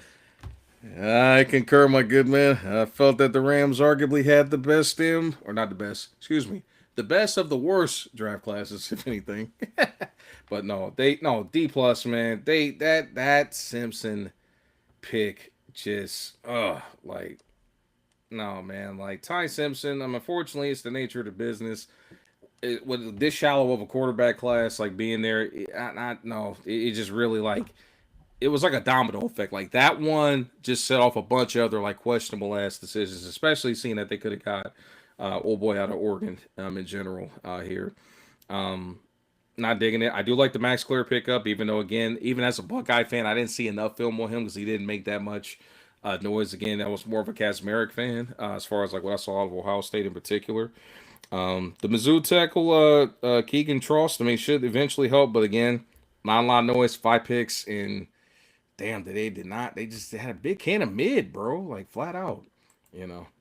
Boss says CJ Daniels picks is a B plus. I thought we was going to give out our first F, bro. It looks like it might not be an F at this point because the Rams might have had the worst like draft weekend out of everybody here, so.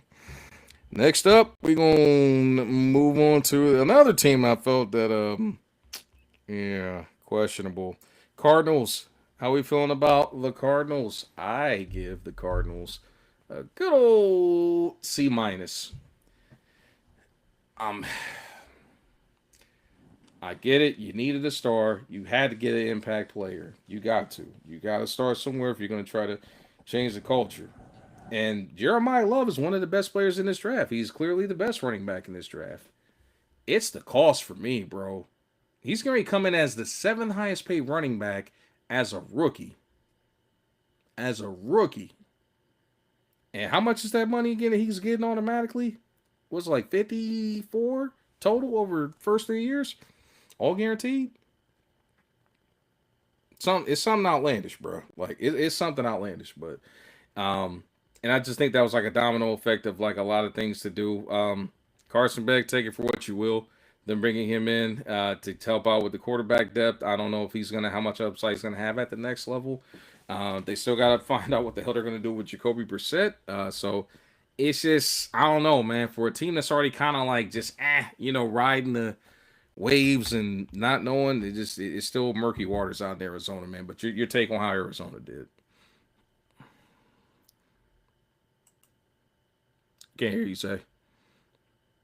I don't even know how they got muted. I'm gonna pause that. The delusion of this comment. Oh, that just which one? popped in. Oh, wait a minute. We got one here.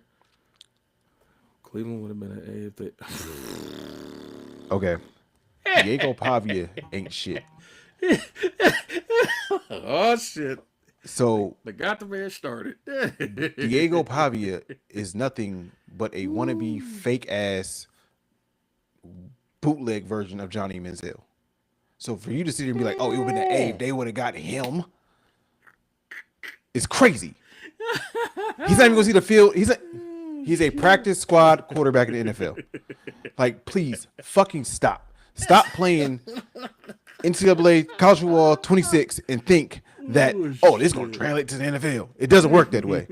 Taylor Green, at least you can say, won the underwear Olympics and had the best combine by a quarterback ever. So that warranted him being drafted. Okay. But I say ever, I'm not talking about throwing drills. I'm talking about his measurables, his 40 time mixed with his broad jump, mixed with his vertical. Shuttle time and all that. Yeah. Yeah, I got you. Top of the charts. He tested off the chart. He as a quarterback, he won the underwear Olympics. And if you watch him play, and when you watch him play, Yeah.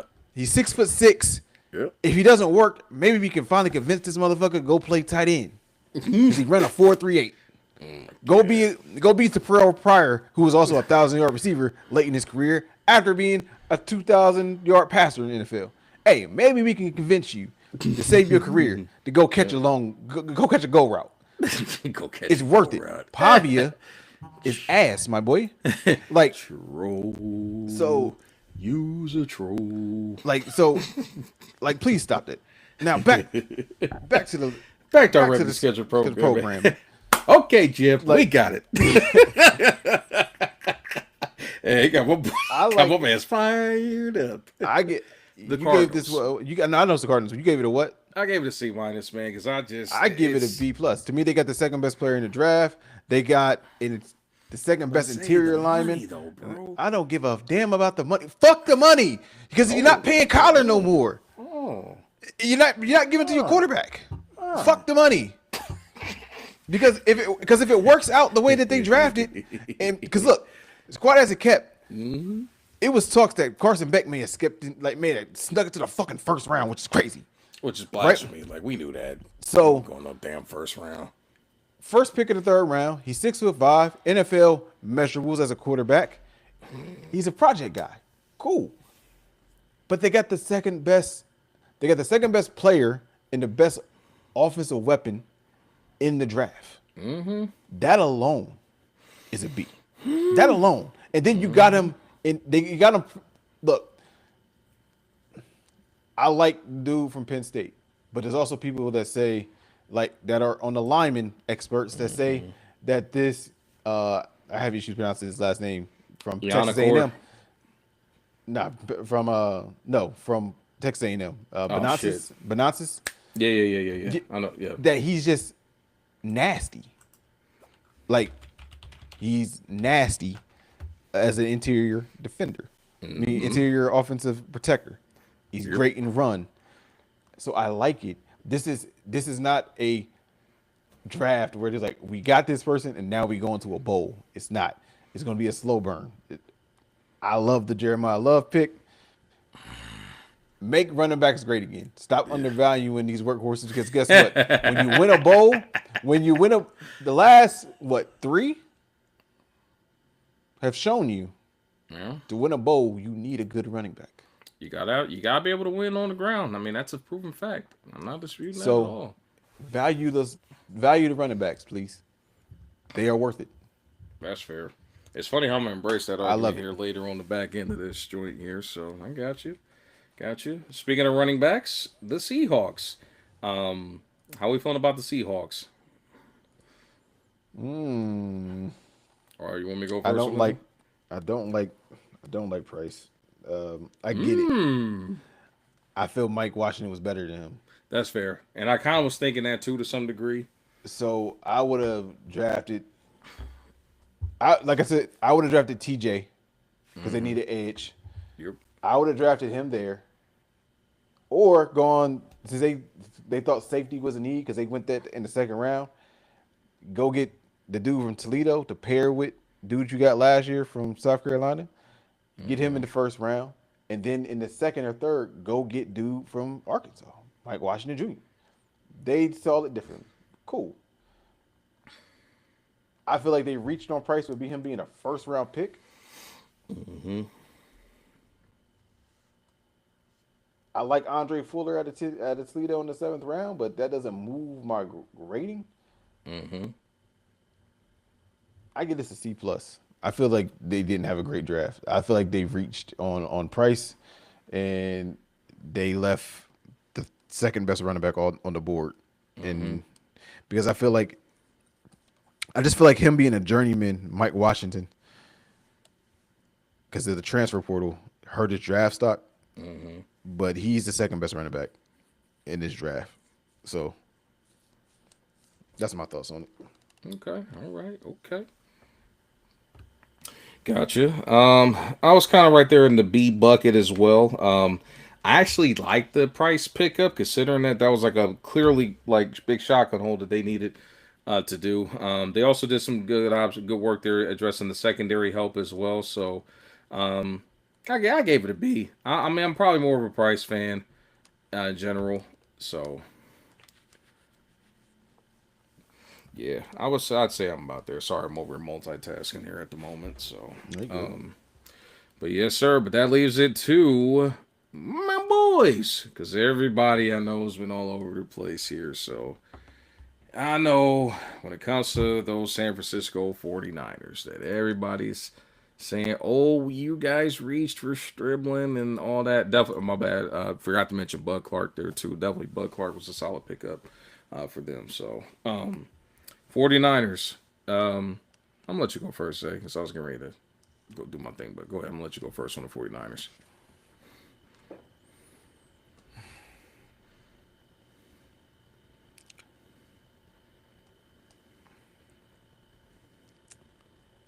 I'm looking at it. Mm-hmm.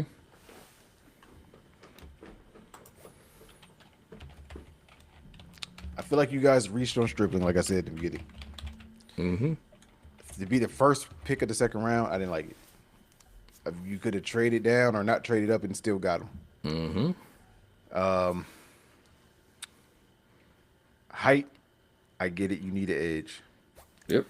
I don't like the black pickup because Washington was there.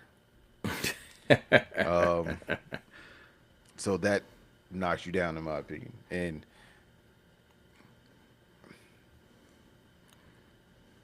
black is cool, but I didn't love black. Like black wasn't even the primary. It was Himby was really the Yep. starter for Indiana. Mm-hmm. I do like the the Price draft pick out of Washington though. Mm-hmm. 6'3" corner. He's not as fast as the guy that we picked the 6'4" corner, but Mm-hmm. he's solid and I think he'll work in y'all system. Yep. I'm leaning more B minus because I feel like you reached and then you drafted the wrong running back. But I understand why you went Stribling. I don't think he's a bad pick for your system. I don't like where he was drafted. That's fair. I'll admit, like I was kind of shocked when they went that route with Stribling initially, but because I didn't watch a whole lot of film on him, my mind was kind of, yeah, again, I was already thinking more like Boston and Bernard and all those other guys. But once I watched the film after the fact on Stribling, I was cool with it because he fits what we do. Fights for yards after catch. Got good size. Got good, reasonable speed. His tape looks very good. I mean, he looks like a 49ers esque receiver, and definitely a Juwan Jennings kind of replacement as well. We might not be able to do the whole trick play out the backfield, with him throwing a little bomb joint, but I actually like Stribling. Wasn't a fan initially, and if I'm gonna be honest, I gave the Niners a B minus. So still my goddamn notes again. Pause you funny. Now I gave my Niners a B minus. I like the hype pick as well. I was equally not on board initially with the black pick, but after watching a little bit more film, I see why. Again, they're looking for guys that can get yards after contact, and that's kind of where the Niners' focus was. So I'm actually glad that they patched up some of those holes because we definitely need to lessen the work rate for CMC as well and have a guy that we can rely on to go get a change of pace and that can still continue to fight for yards after the contact. I got to watch a little bit more film on Price Stock, but going on for what y'all said, I do like the size. because that is one thing that we've been lacking in the secondary is size. To me, he's probably gonna convert to safety.